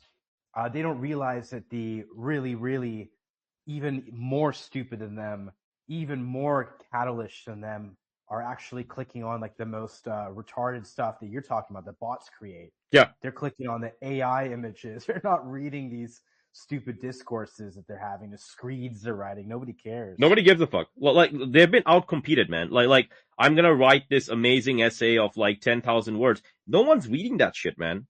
Right? Like, what they're doing is they're going on Twitter and they're seeing like, oh my gosh, Muslim rape gangs are cannibalizing, whatever, right? So some like outrageous thing, or like, oh my gosh, Yep. Indian That's the one. street That's shitters. the one that'll get all Oh, the bro, clicks. like Indian street shitters in Paris, and like they go to a cathedral and they're shitting there, and it's like, and you go to the location of the account. Sir Kenneth, what's the location of the account? It's South Asia. South Asia, so Pakistan. Yeah, a Pakistani dude made a fucking like AI generated image of an Indian street shitting in France, right? And like these fucking goyim are like, I'm gonna watch that and I'm gonna waste 30 minutes of my life consuming that drug instead of going to my quote unquote dissident right, patriot, whatever the fuck, Substack. Yeah. Like, this is their situation, man. This is their situation, right? This is their situation, and they expect us to take them to, dude, you don't have a seat at the table. You don't fucking matter, right? That's why they've leaned into making slop posts as well. Yeah. Because that's all they can do at this point. What they should really do is what you said a moment ago, is pivot to try and write policy, level it up. But they just don't have the chutzpah to do it. No, bro. They don't have it. And the thing is, honestly, man, Holodeck, where they're always winning. Yeah. It's an illusionary world they're convinced that they're winning great victories in. And in fact, meanwhile, outside their window, the real world's spinning along without them.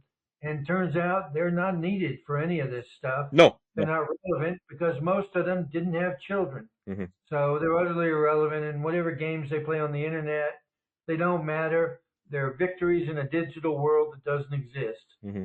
So, and there's millions upon millions of these Americans who think they're participating in the process because they're getting feedback from the internet. And as Anaf has pointed out, it's mainly Pakistanis and Indians whipping up racial hatred against Pakistanis. So Cleveland, it's hilarious. You know what's hilarious?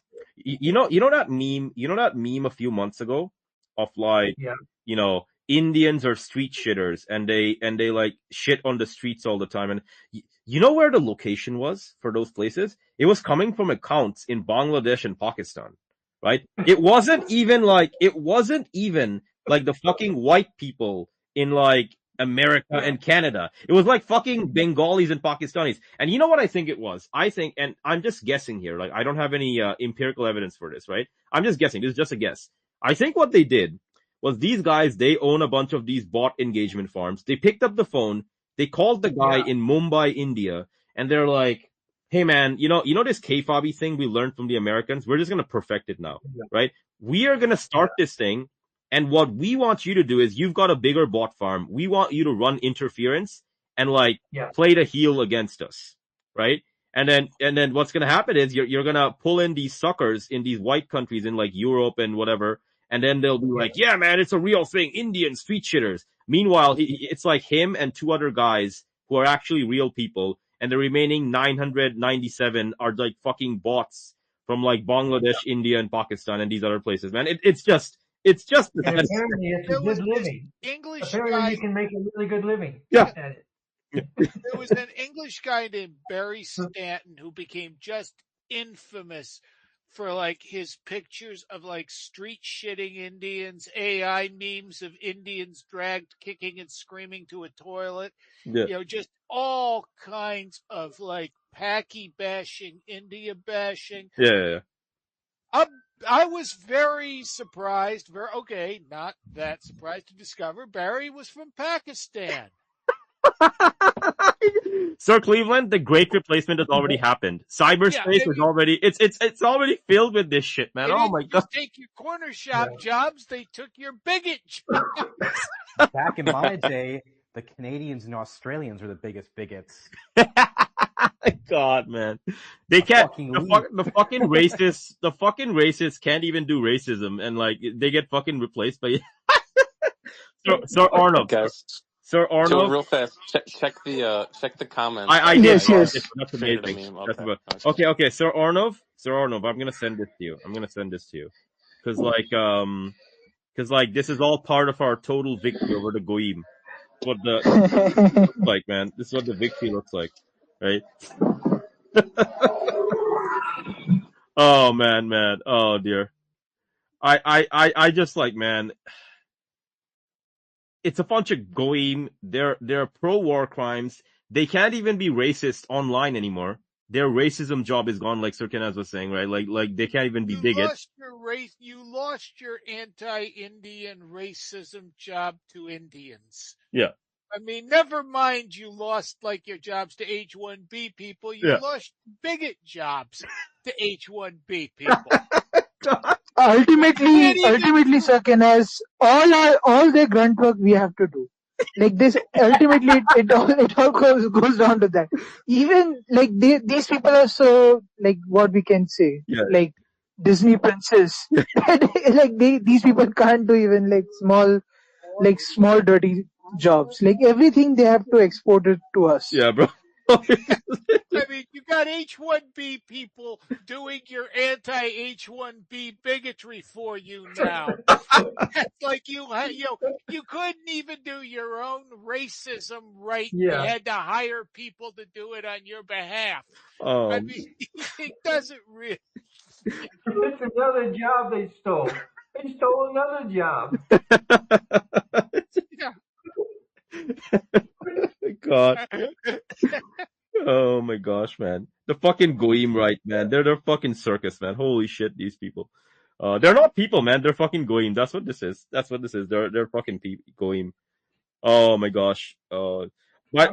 I don't know why, but I'm happy for them. I think, wow, you make millions of dollars doing that's pretty clever. Did you see I sent this to you, Sir Cleveland. There's like a guy from Sri Lanka. He's not even Indian. There's a guy from Sri Lanka, right?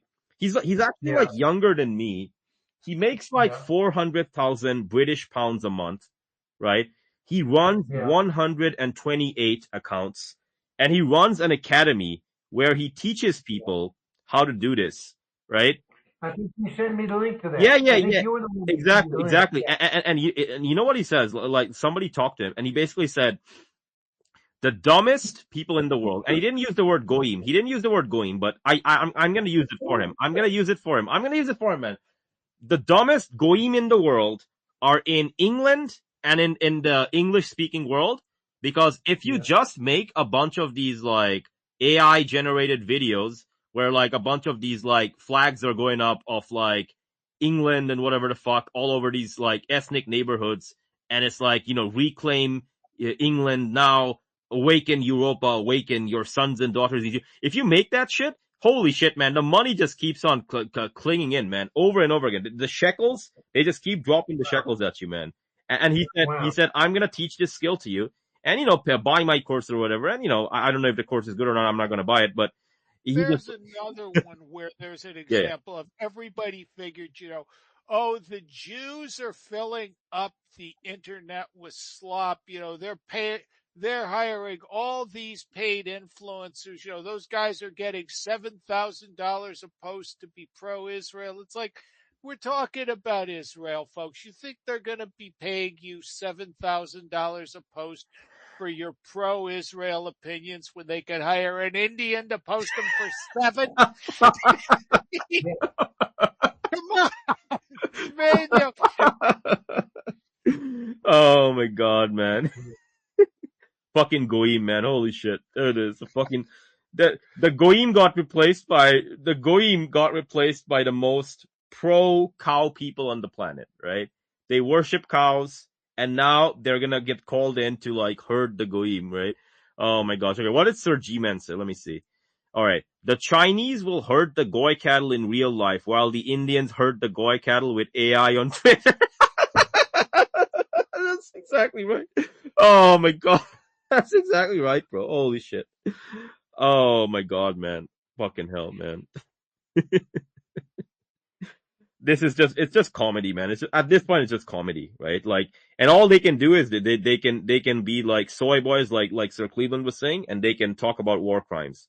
The thing is, they're not gonna do the war crimes themselves. They want someone else to do the war crimes on their behalf. That's how useless they are. So, that's kind of so. Sir, this is the most asymmetric color revolution that has ever happened. Where we are earning the money, like we are not spent a single rupee on these people, and we are earning through their subversion. It is amazing.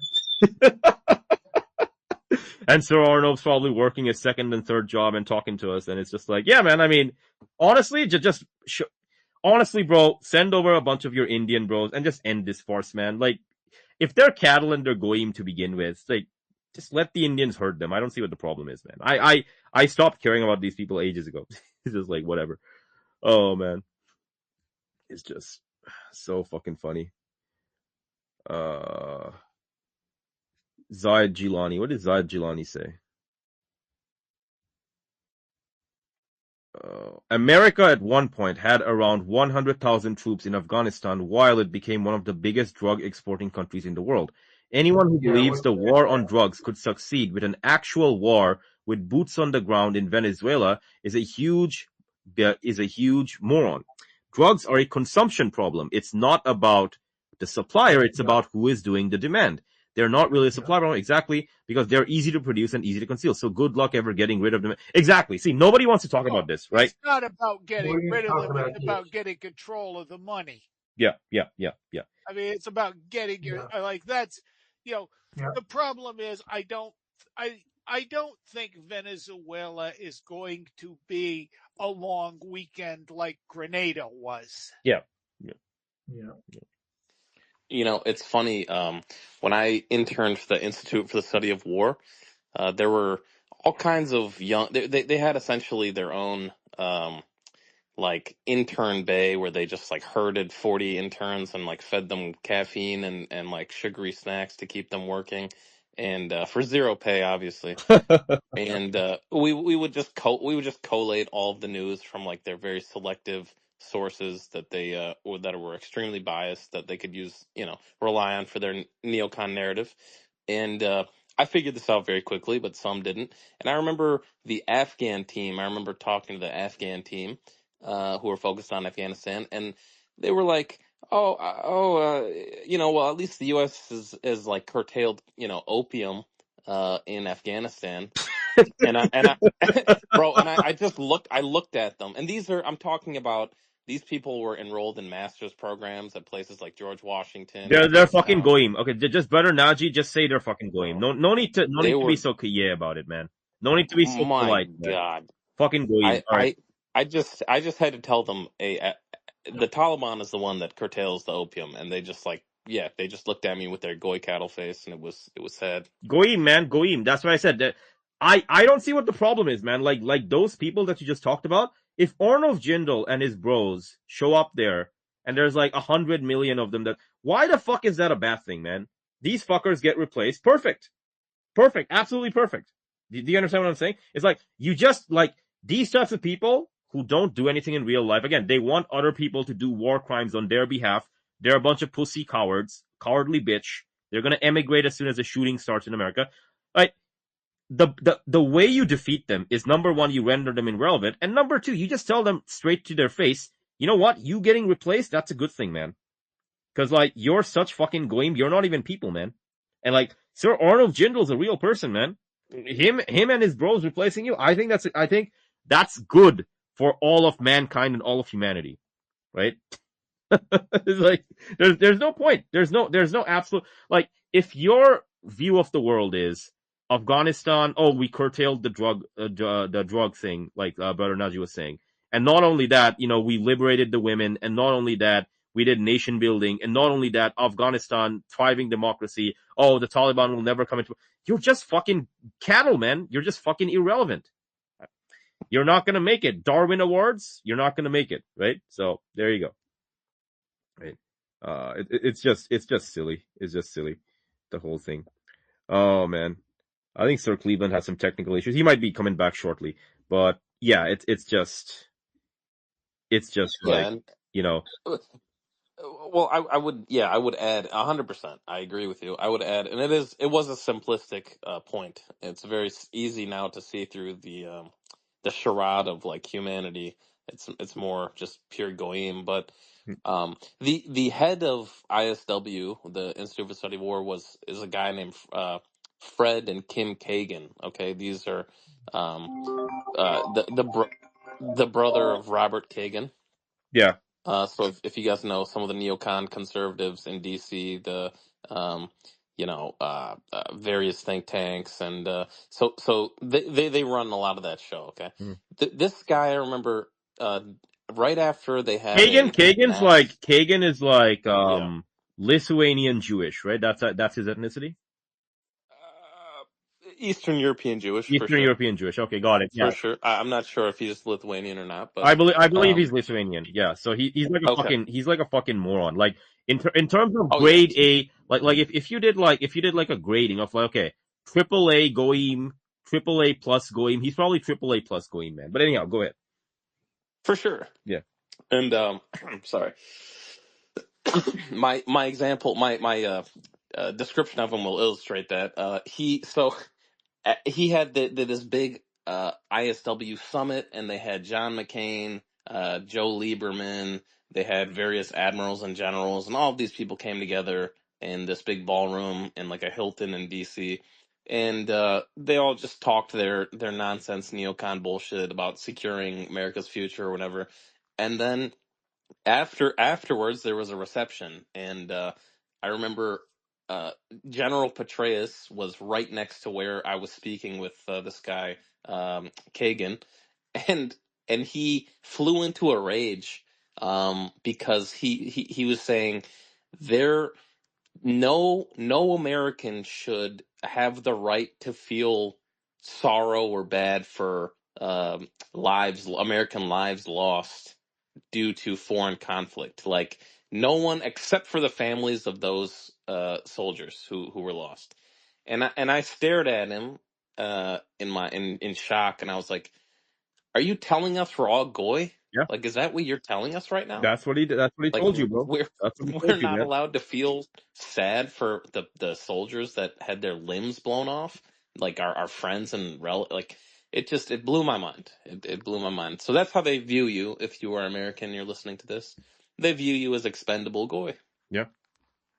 And if you behave like expendable goy, then you give them incentive to keep on doing so. So, something else to keep in mind. Yeah. But Sir Kenaz. Yes. So we know that the goyim aren't people, but like, are they going to start behaving like people anytime soon, or are they going to behave more like goyim over this Venezuela thing? I think the only thing that's going to like get this down is when being an influencer stops being influential, or when influencers have thoroughly discredited themselves, so they're taken as seriously as like the mass media is taken now. Yeah. And I think that's coming. I mean, you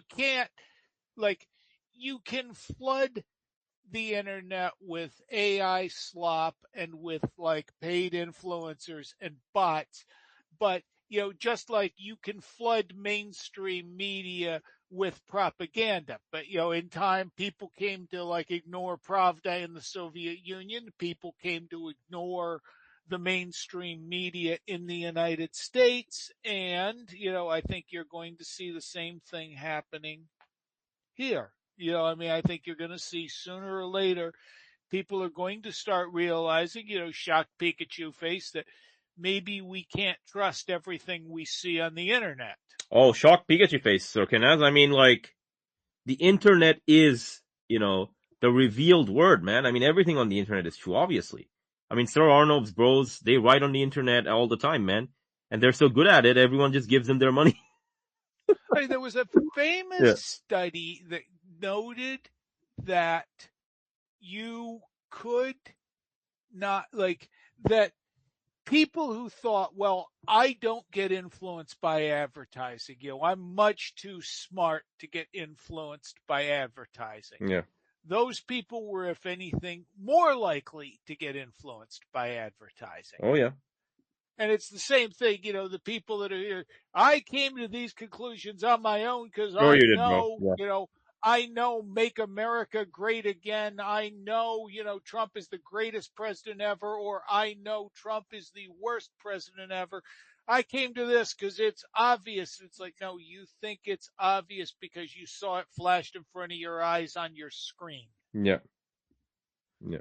But, at time, like, I think the hysteria's already started to burn out. And you're not seeing the same kind of hysterical shrieking. I mean, even with, when the tables turned for the right, compare the Charlie Kirk, like, brouhaha to the George Floyd brouhaha. They forgot about him in like 3 weeks. It wasn't, I was completely wrong. I said they would forget about him in a month. I was wrong, man. I mean, they forgot about him in a week. Right? It was crazy. These people, man, they're like, oh yeah, we're gonna do shit to you that have never been done before. We're going to fucking kill you. All this time I was like this thing, and now you've created the villain for your own story. Don't blame me for what happened. It's like, it's all fucking tough talk, man. These guys will run so fast when the shooting starts. It's gonna be hilarious to watch.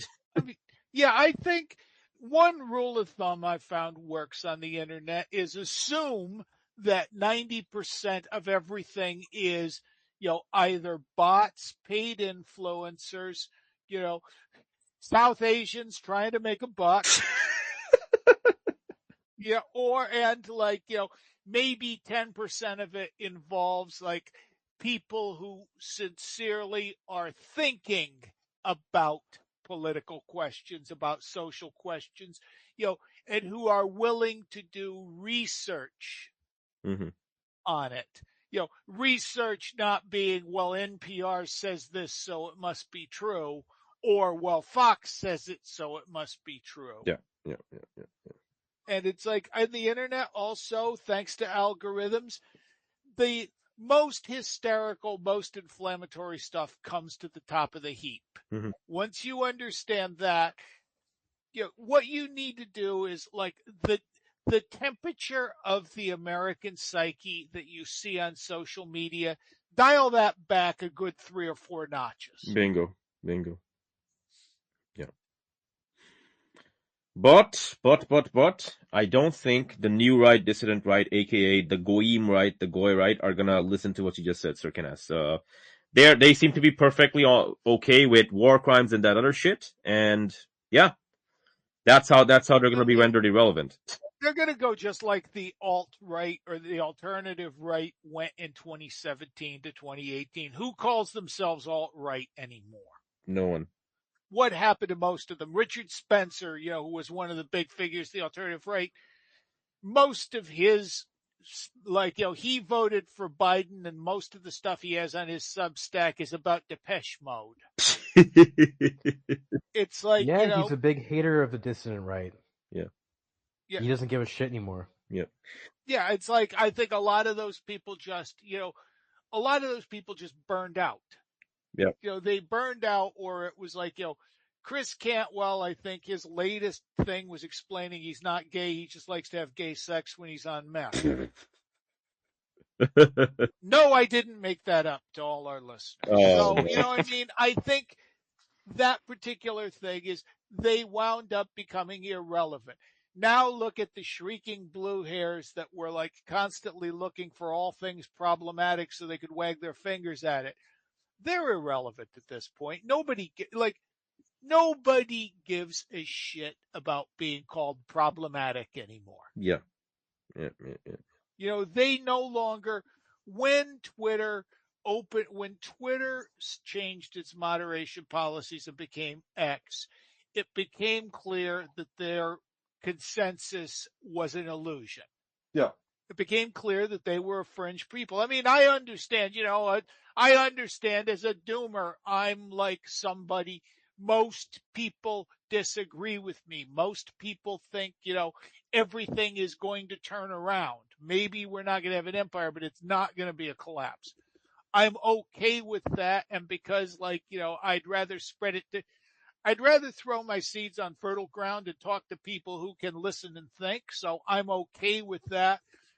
I don't expect to become a mass movement. And I think any group that becomes a mass movement at this point has about an 18 to 24 month shelf life before they're like worse than a mass movement. They're an outdated, out of fashion mass movement. Yeah, exactly. But they're gonna keep doing this shit, Sir Kenneth. They're gonna keep saying affordability is a hoax. It's just a psyop. Trust the plan. Our chieftain, Donald John Trump. And we're gonna own the libs with like these new memes about Franklin the Turtle or whatever. It's just fucking pathetic, man. Just pure goyim behavior, right?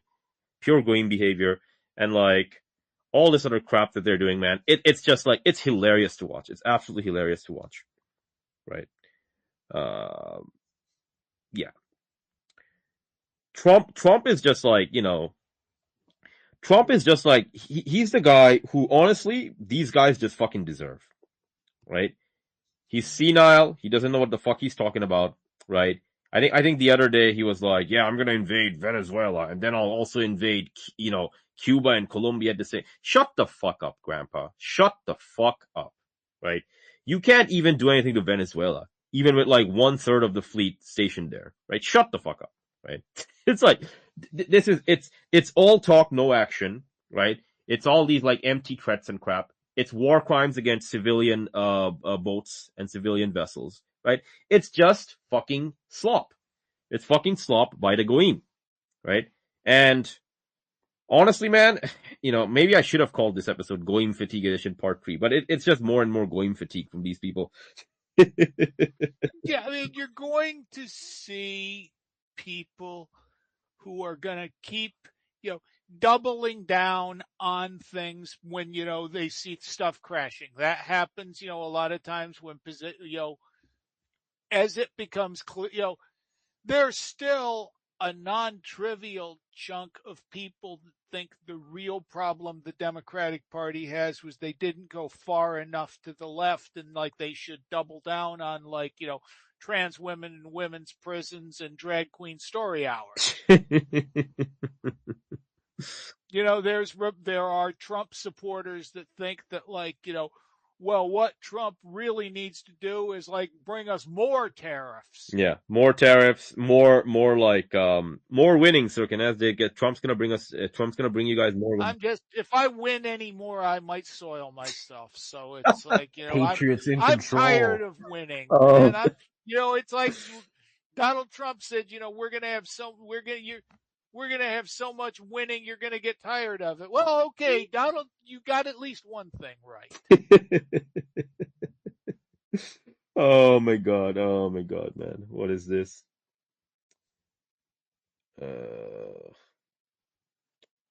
What did Brother Najee post over here? All right, let me see. Brother, this is a classic Aaron Magruder Boondocks comic strip. Okay. That describes exactly what Sirkenas was talking about. And I posted this this is my banner. I posted it maybe in March of 2024. And sure enough, it came to pass. The Democrats are 100% at fault for their own destruction and obliteration, and such is life. Such is life, exactly.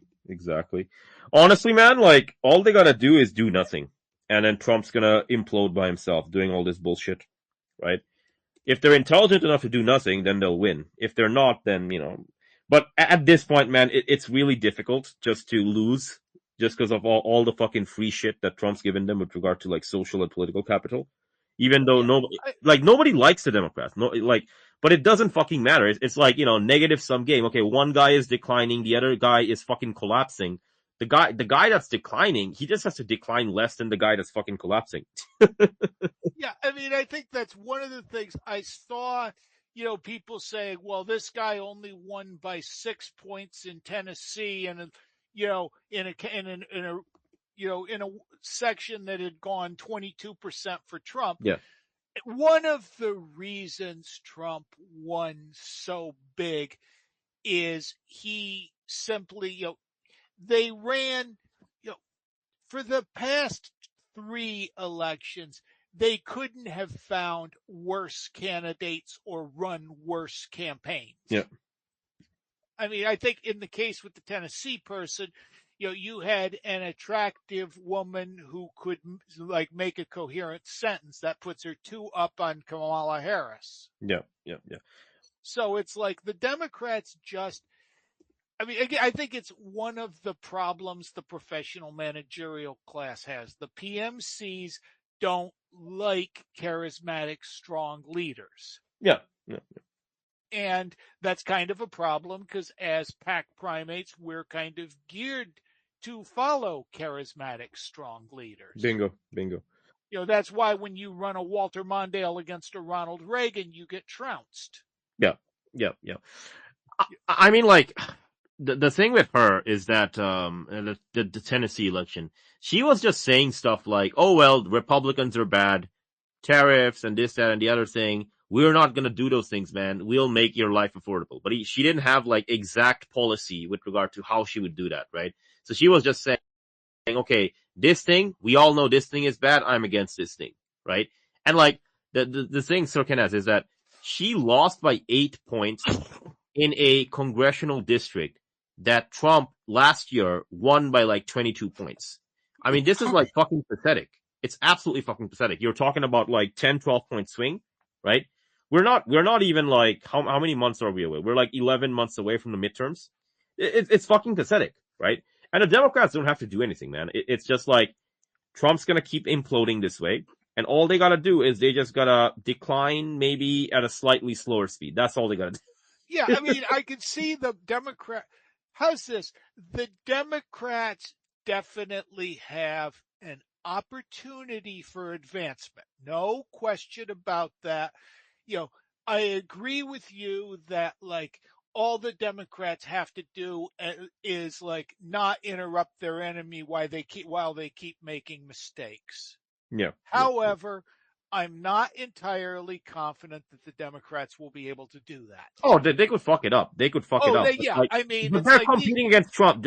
Sir Kenneth, they're competing against Trump, the master of like fucking it up. So I think I'm pretty confident in that front. They ran a former Secretary of State and a well-known politician against a man whose who was best known for being on a reality TV show and clotheslining Vince McMahon at WrestleMania. Oh, yeah. They fucked that up. And there was no Russiagate. There was no conspiracy. It's just that Hillary Clinton ran an absolute shit campaign because they assumed, well, none of my friends support Trump. Nobody could be stupid enough to vote for Trump. And it's like, don't ever underestimate American stupidity, people. Fair enough. First of all, and second of all, like, for all his faults, Trump is charismatic. He was. Now he's just a senile grandpa, falling asleep all the time. Right? I mean, he's like, I think Trump needs to make it through, I mean, I could see within a year or so, Trump being like, essentially pressured into resigning, and we wind up with, J.D. Vance running things for a while. And, I think, honestly, I would have voted if it was a Vance Trump ticket over Harris Waltz. I couldn't vote for Trump in good conscience. I could not vote for either Trump or Harris because a vote was me saying, I think this person is competent to lead. Yep. And I didn't feel either of them were. I think J.D. Vance is more competent than Trump or Harris. That's not, I mean, I should also add, that's not a real high hurdle to clear. Fair enough.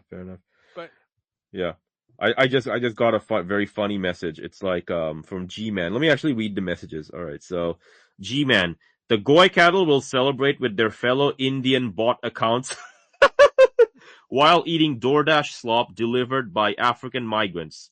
Yeah. Because, like, U.S. pauses immigration applications for people from 19 countries. But it's all, like, a bunch of countries where there aren't even that many immigrants from, right? It's like most of the immigrants are, like, South Asia and from like these other places, and it's like, nope, we're not gonna stop immigration from there, man. We're gonna stop immigration from like these places. Clever ruse. Clever ruse, man. Clever ruse. But the Goyim are gonna fall for it, man. Like Sir Otter, the Goyim are gonna fall for it again, right? Okay, and then what else do we have here? Okay, Sir October, Geopolitics E. Okay, what does he say? Okay, college sports only. LSU is currently paying 3 football coaches $91 million, $54 million, $17 million, and what is this? Meanwhile, the library looks like this. Fucking Goyim, man. Fucking Goyim. Oh my gosh. Oh my gosh. Pure fucking Goyim. It's free market, sir. Now free market. Free market? If it's Yes. this is like if you become socialist and communist, the Chinese conquer you. If you become capitalist, the Indians scam you and you get and the Indians get you. So like, pick America. What do you want to become? You want to become India? Then become capitalist. If you want to become China, become. So funny. Oh man, this is what the true end of history looks like. I mean, I do find it funny that my 14-year-old daughter, the overwhelming majority of media she consumes is either Japanese or Korean. Yeah. And I mean, that's par for the course. I mean, today's, America we were once the default standard for movies. People all over the world watched American movies and internalized American ideas. Yep. Today it's Japan and China. Today it's Japan and Korea, and I expect China's going to start stepping into that. Yes, sir. Every movie coming out this year is going to be a sequel or a reboot of something obscure that. Why would they even dredge it up at this point? They're out of ideas. They're not creating anything new anymore. No, they're not creating anything new. Exactly, man. It's just like. Yeah, I mean, that's a real problem. I'm trying to think of anything I mean, what have studios put out that isn't Cape shit lately? Yeah, the cultural power of American media was pervasive. Like people for the last 30 years grew up with that stuff. It molded their own childhood overseas. And now nobody's interested. Everyone's watching anime. Everyone's a weeb now. Or watching K-pop Demon Hunters. K-pop Demon. My daughters are into that stuff as well. Yeah, that's like, that stuff's addictive. My Anna Maria likes K-pop Demon Hunters too. Yep. Yeah. It's like this. One of the problems you ran into is the costs of making a blockbuster they're so high that the people investing in it want to be secure that they have a good chance of getting their money back with and a little bit extra.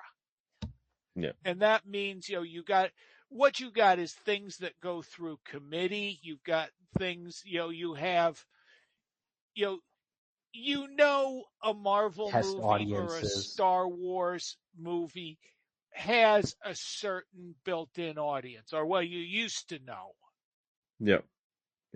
And it's like at this point, they milked Star Wars they milked everything they could get out of Star Wars, and then were just shocked that nobody wanted to read about the gang of what was it, Sith black lesbian space witches. Now they got to reboot something like MASH or Cheers. Oh really man, go back into the past. Bro, don't give them ideas, man. Bro, don't give them ideas, man. I mean, I just wrote something about Rings of Power.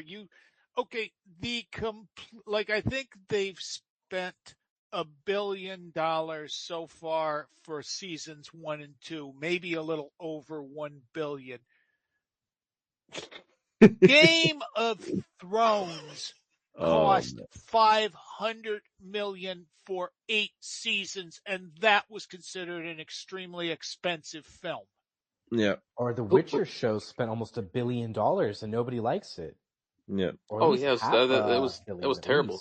It's awful. They're still breaking even with it. It's unbelievable. Who's producing these? The Department of Defense? It's insane.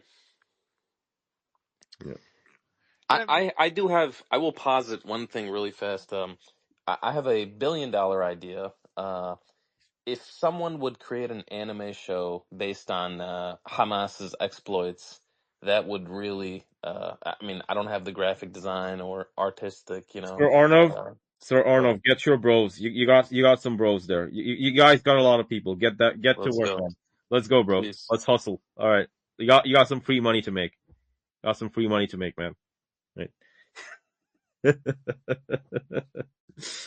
Oh dear, man.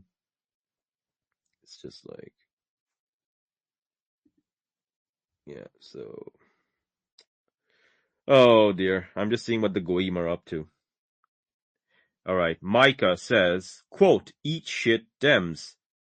LOL face, unquote. Okay. Candidate underperforms by 13 points across congressional district. Yeah, exactly. Exactly. Like the Goyim are just like, they're fucking Goyim, man. They're celebrating stuff.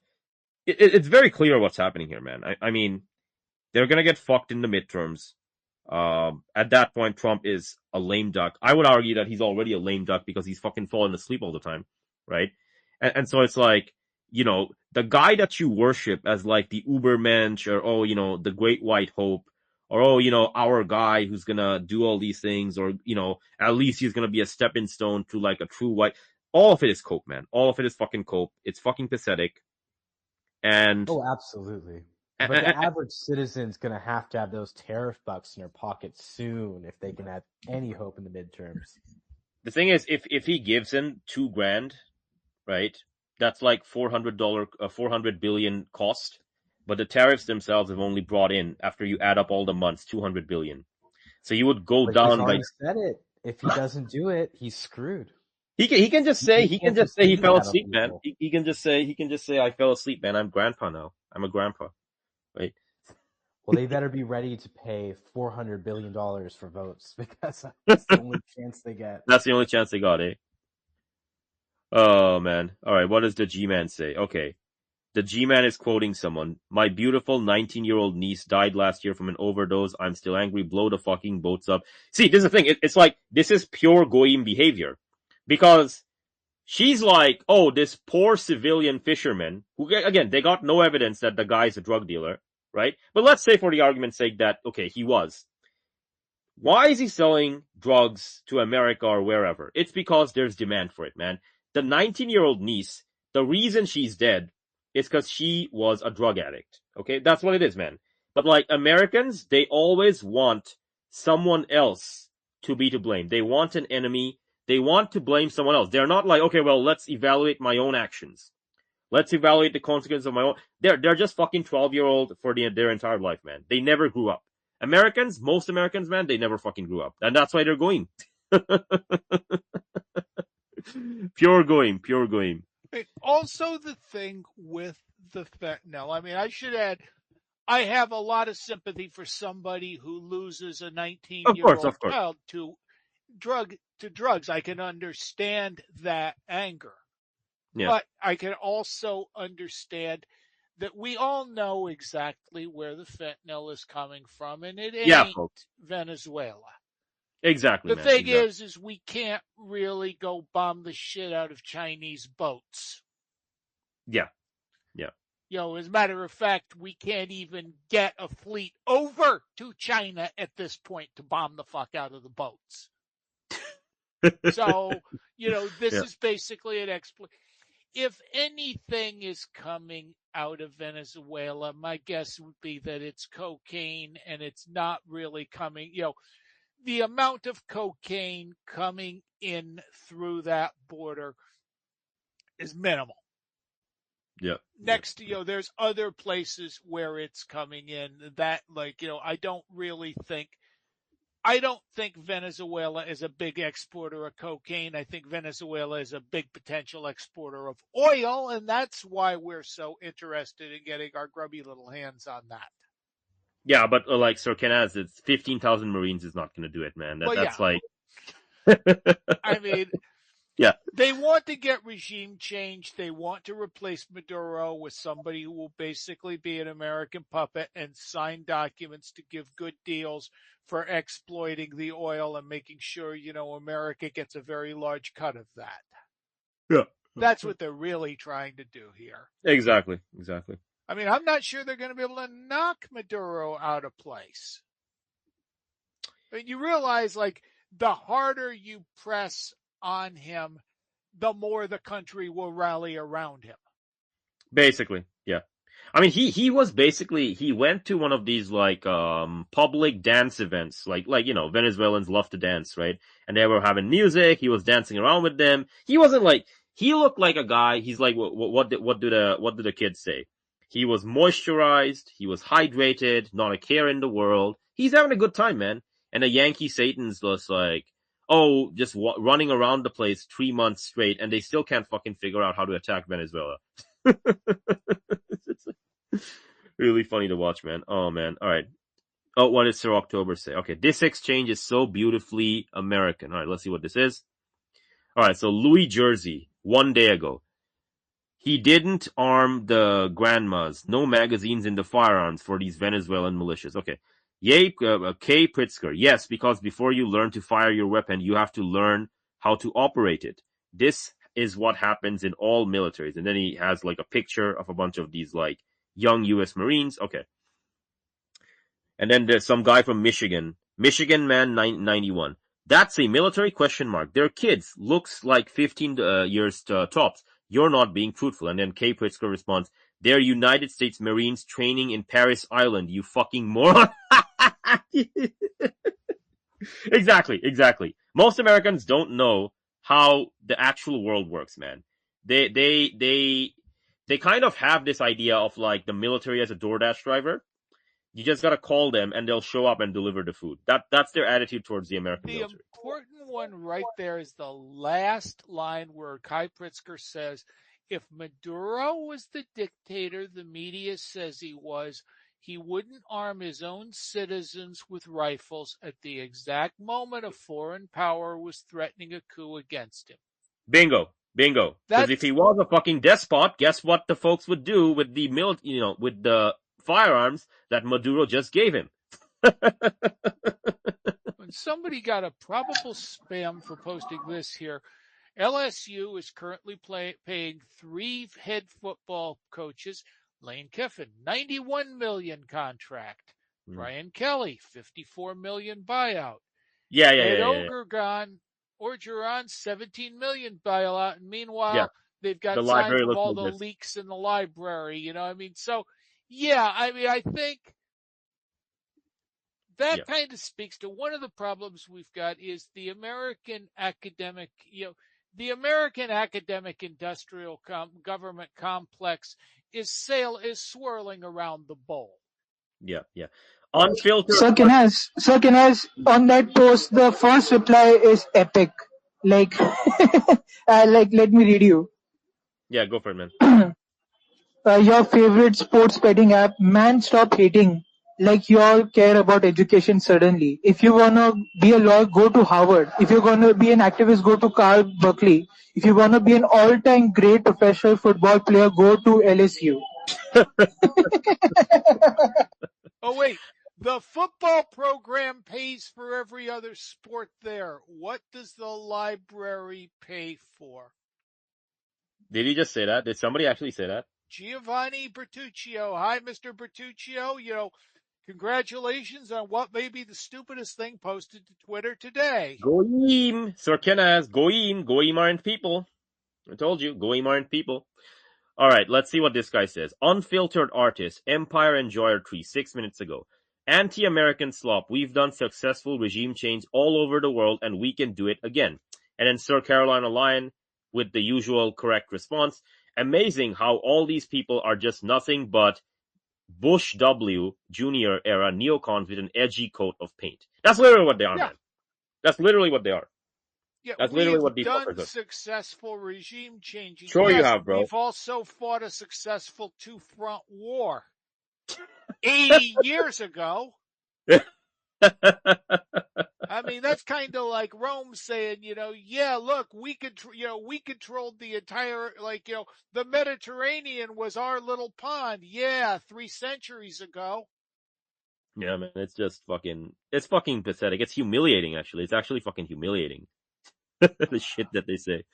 Oh, man. Fucking humiliating, man, these guys. America feels like a lot like Mussolini's Italy during World War II, I gotta not read this. I pre. gotta read this. Okay, Sir Go for G-Man. it. Go for it. Okay, Sir G-Man, thank you for this. Okay. Culturally imperialist, bias, zebra. Okay. Alright. Who said civilians are not valid targets? Al-Baghdadi was a civilian. We still bombed the shit out of him. It's not evil to kill your enemy, whether they are armed or not. And then the G-Man says, the Goyim indeed aren't people. Sir Kenaz, what do you say to that? Cattle, like Yeah. cattle.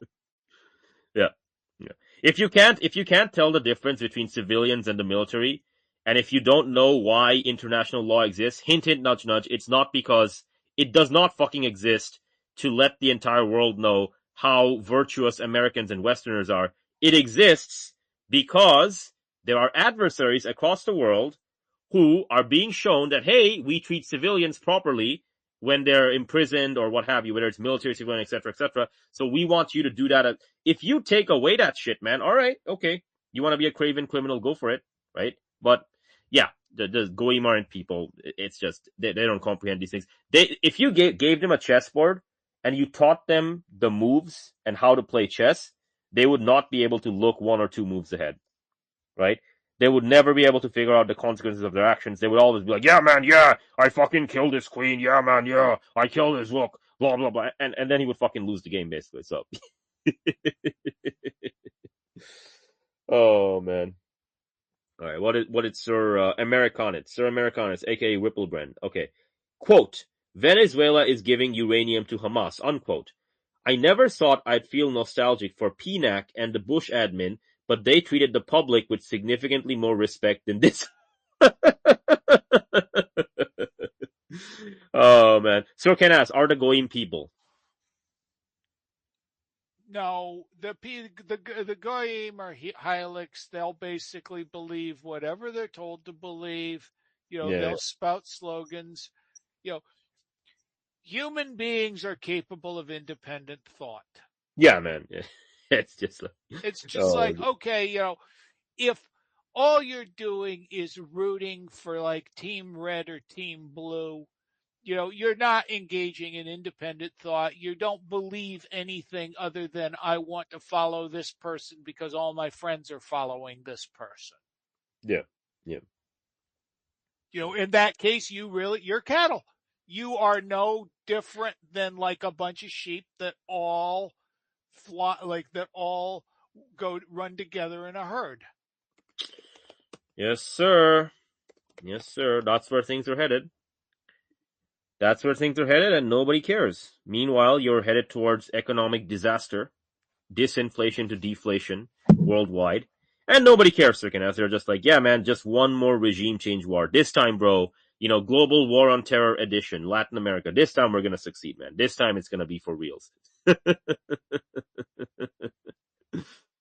Oh, man. How can these people fall for it again? Like, I like the entire the entire dissident right movement was based on the fact that all of the conservatives before them were idiots. That's what they How can these people fall for it? Bro, like, you're trying to use logic here. That's your problem, bro. They claimed that. Number one, they were lying, right? That's the first thing. They were lying. That's the first thing. Second thing is, they got the brain of a goldfish, right? If they say something 15 seconds ago, they're going to forget about it 15 seconds later, right? So, yeah, man, we are anti-war, we are nationalist, we are fucking racist, and we're fucking biological, all bullshit, man. They don't believe in any of the crap. They're fucking cattle, they're fucking goyim, right? Any cultural or whatever the fuck, internet or, movie, and this movie is great or this book is great. Oh yeah, bro, amazing. If there's a fucking fad, they're gonna jump on the fad. They're gonna make themselves look like, yeah, man, I'm so literate and cultured, and I'm a fucking Anglo-Saxon barbarian Viking warrior, whatever. And like, that's all it is, man. It's vibes. It's complete vibes. It's different this time. It's different this time, bro. It's different this time. Oh, man. Yeah, no, Sir Otter, continue avoiding Americans, man. Like, best thing you've done in your life, honestly. Oh, I'm enjoying it for sure. Yeah. And, my Twitter wall becomes a nice little meta-political insight into the state of dissident right. Yeah. Trump on Venezuela yesterday. Quote, "We are going to start with ground attacks. We will put an end to those sons of bitches." Unquote. Sir Kedans, what do you call the people who fall for this? What do you call them? Goyim, goyim, goyim.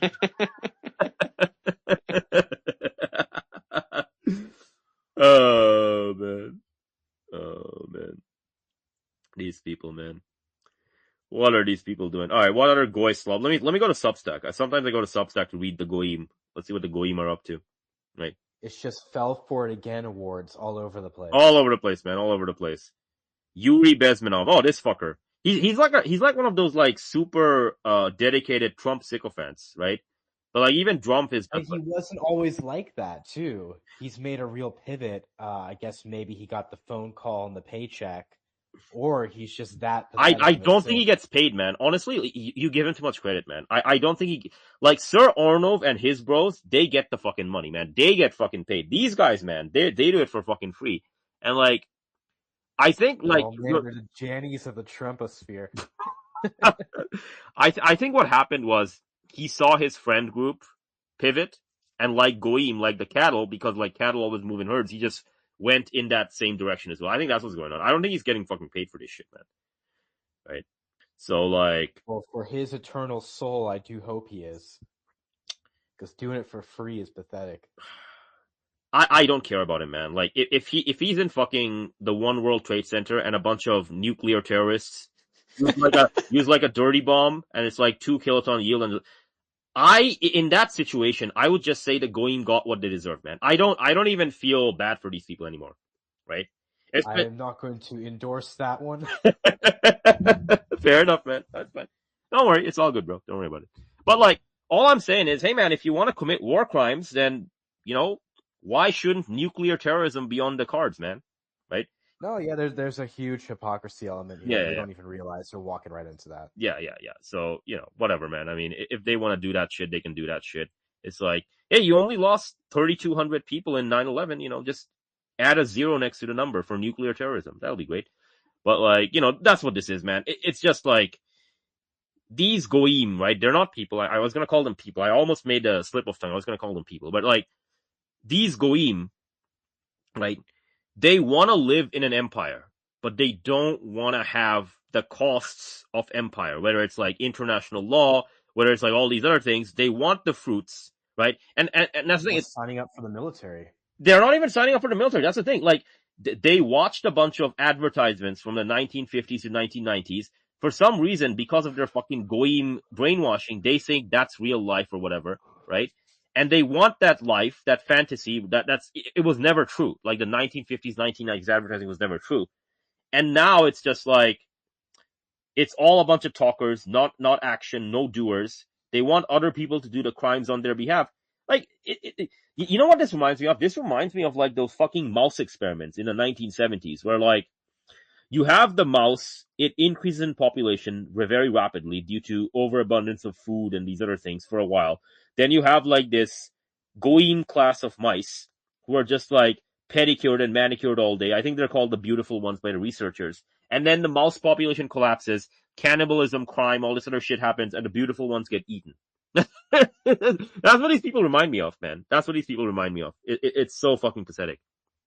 It is so fucking pathetic, right? So, yeah. So let me see what this is. What is Trump saying? Companies aren't the only ones. Okay. Harry Enton, forecaster Enton, 12 minutes ago. Companies aren't the only ones upset with Trump's tariffs. Americans' opposition is way up. A year ago, 52% of Americans favored the tariffs. Today, it is just 38%. 62% oppose. Why? Goes back to affordability/prices. North of 70% of Americans say tariffs raise prices. No bueno for Trump. Yeah, Sir Kenneth, I mean, I don't think the Democrats are going to fumble the ball on this one. It's just like... I'm surprised that number is that high for approval even.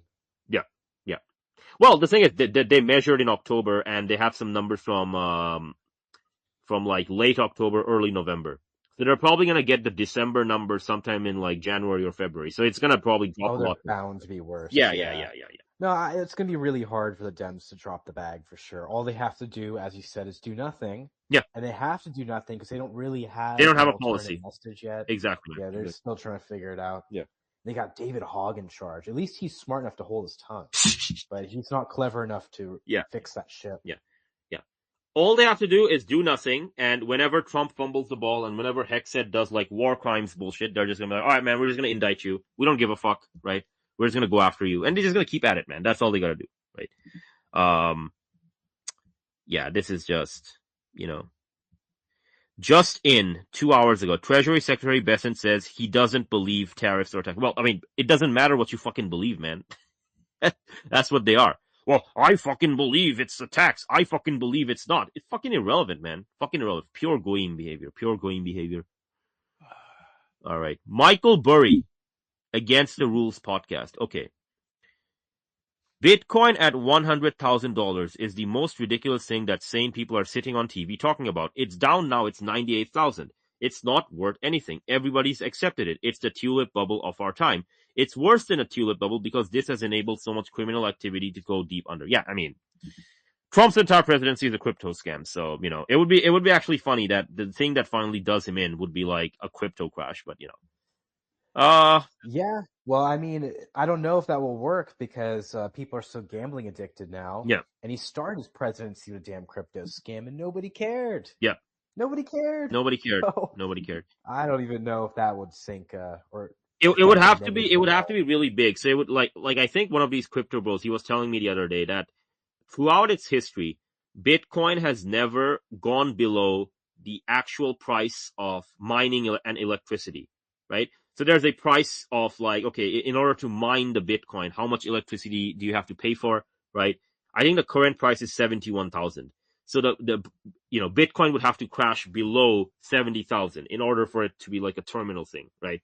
Which right now it's not happening. I mean, it's kind of like some days it's crashing hard and then other days it's going back up because like these big guys like Vanguard, BlackRock, these guys are saying, oh yeah, man, ETFs, we're going to do like, fucking Bitcoin in the ETF and we'll have crypto exposure. And hey, man, you can now buy crypto from this other place and whatever. Like they're just, you know what it is, Sir. They're like fucking scamming people and they're just like, yeah, you can buy this like slop from like our platforms now, which is kind of like artificially inflating the price, right? But that's kind of what's going on there with regard to that thing.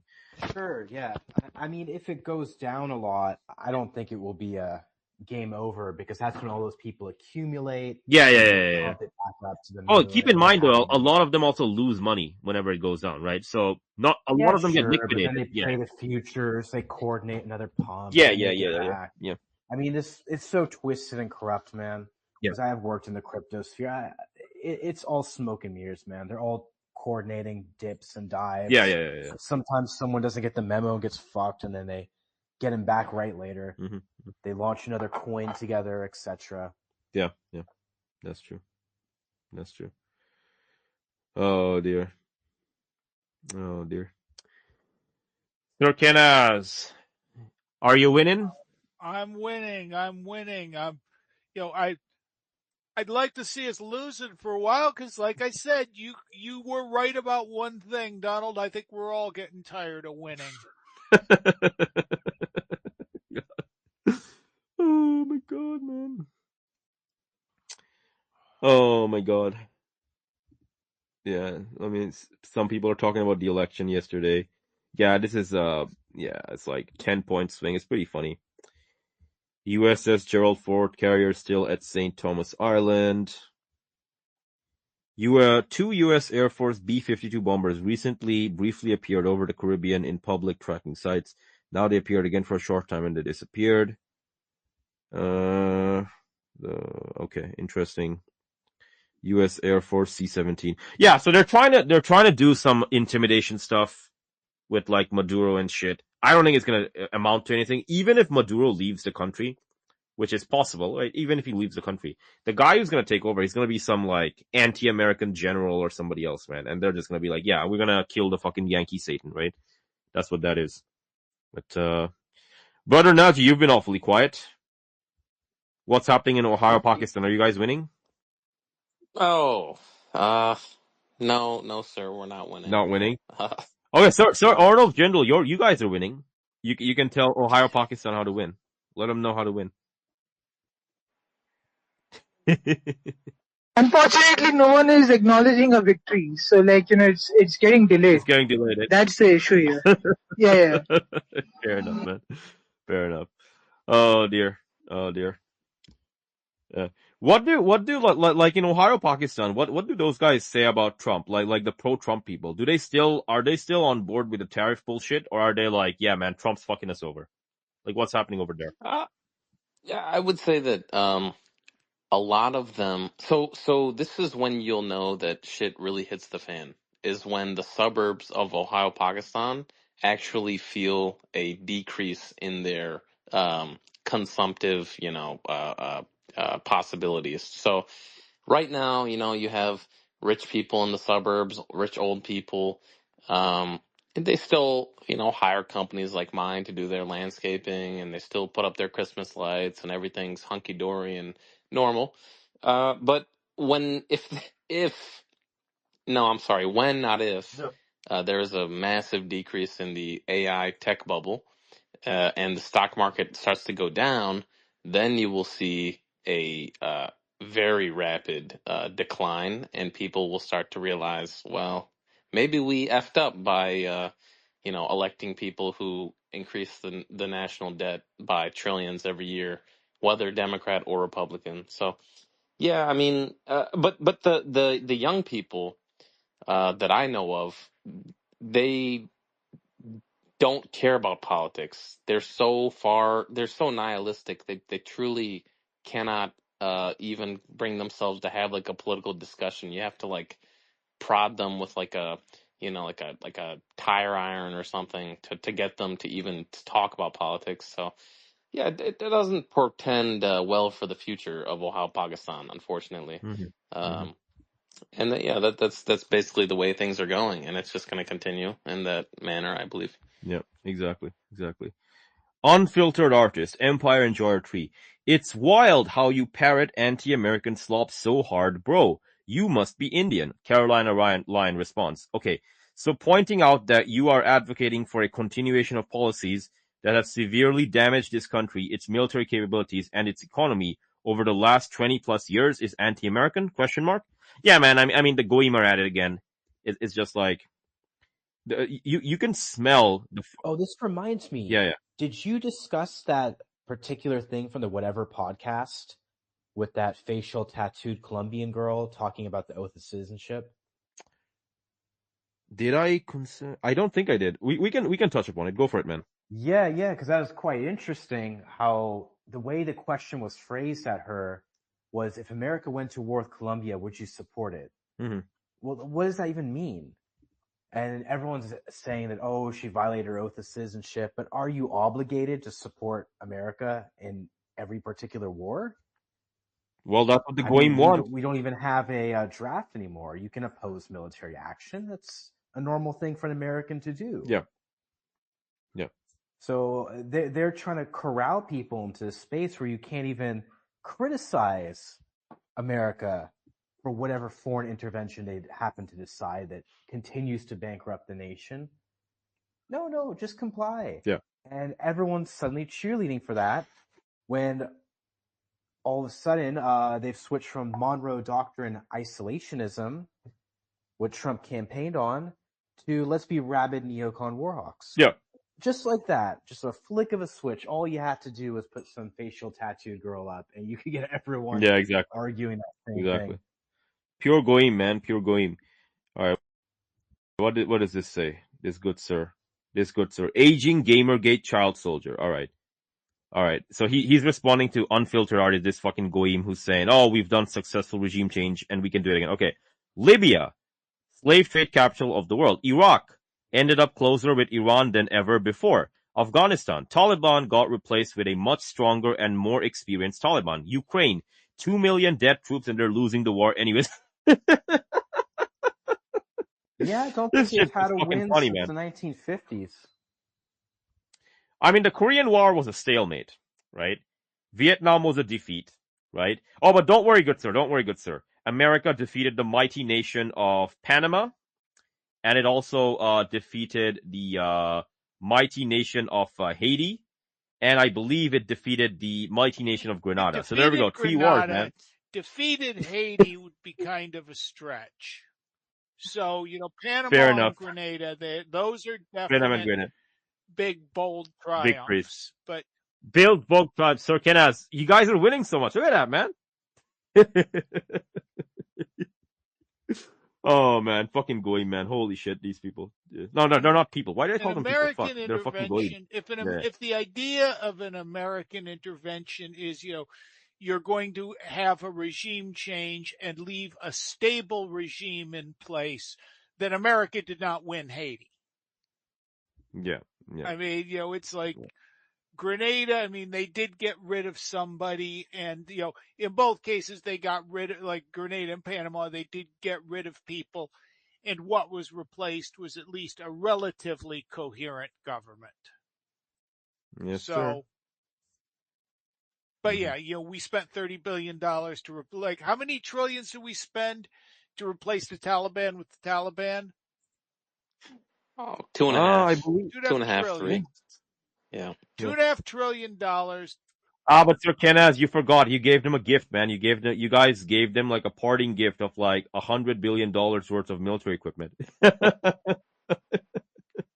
They appreciated the gift as well, right? That was pretty good. Afghanistan. Now there's one. I mean, geopolitics 101. You could look at Afghanistan and be like, you will never do more than control a few cities in this country. And while you control those few cities, you are constantly going to be fighting a war with the people in the outlands. Yep. And, the outlands are all mountains and desert. Yep. And you're going to be supplying your troops over land with like all those, those transports. And eventually the maintenance costs and the cost of the fleet and the upkeep is going to be too much. And eventually the other guy who you're fighting against, whether it's the Taliban or whoever else it is, they'll figure out better and better ways to take you out using low energy dominant methods. And eventually you're going to fucking lose. And after that, you're going to try and sell this stuff to the Goyim as a victory. Well, right? There we go. I think the one thing we got out of Afghanistan is we have to date been rather notably hesitant about going into Yemen because Yemen is a very similar situation. Yeah.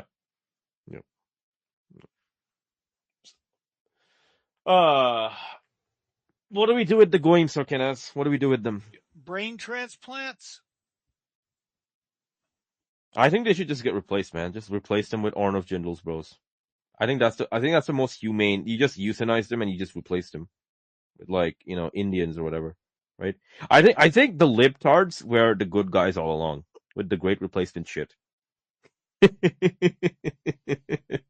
All along they were correct with regard to this shit. I mean, maybe they advertised and marketed it the wrong way, but after all this Goyim behavior, I think they were the good guys, right?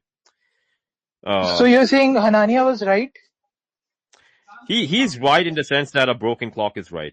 In the sense that he's correct about the MAGA imbeciles though. He's correct that this is like low what does he call it? Low human capital. Yeah, he saw the writing on the wall. He made the right pivot. Yeah, no, he honestly, man, like you didn't have to appeal to Hanania. You could have just like in 2017, 2018 when like they were supporting these fucking stupid tariffs. And like you saw the damage that it was doing to the economy, you'd be like, yeah, these are just a bunch of Goyim, man. But a lot has happened since then. So, oh man,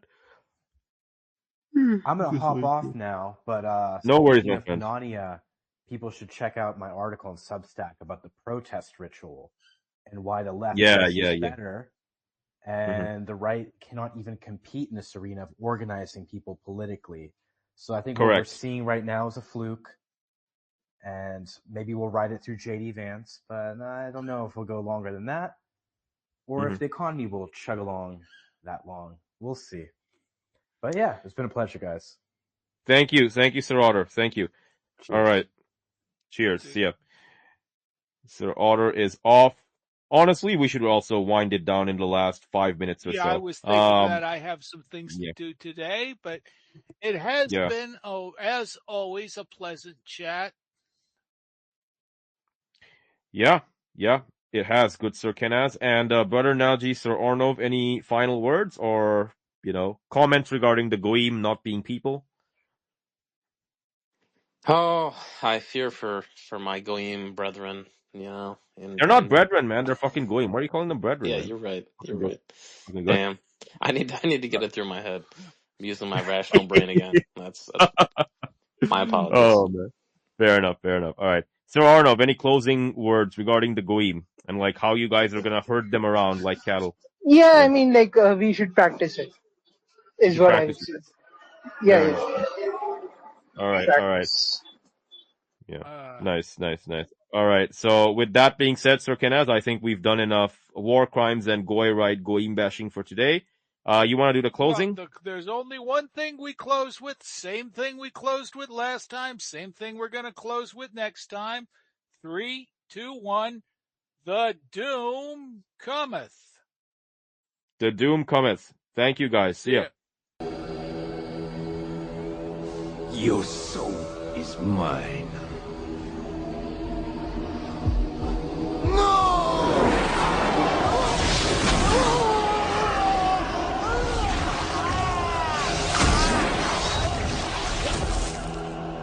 Fatality.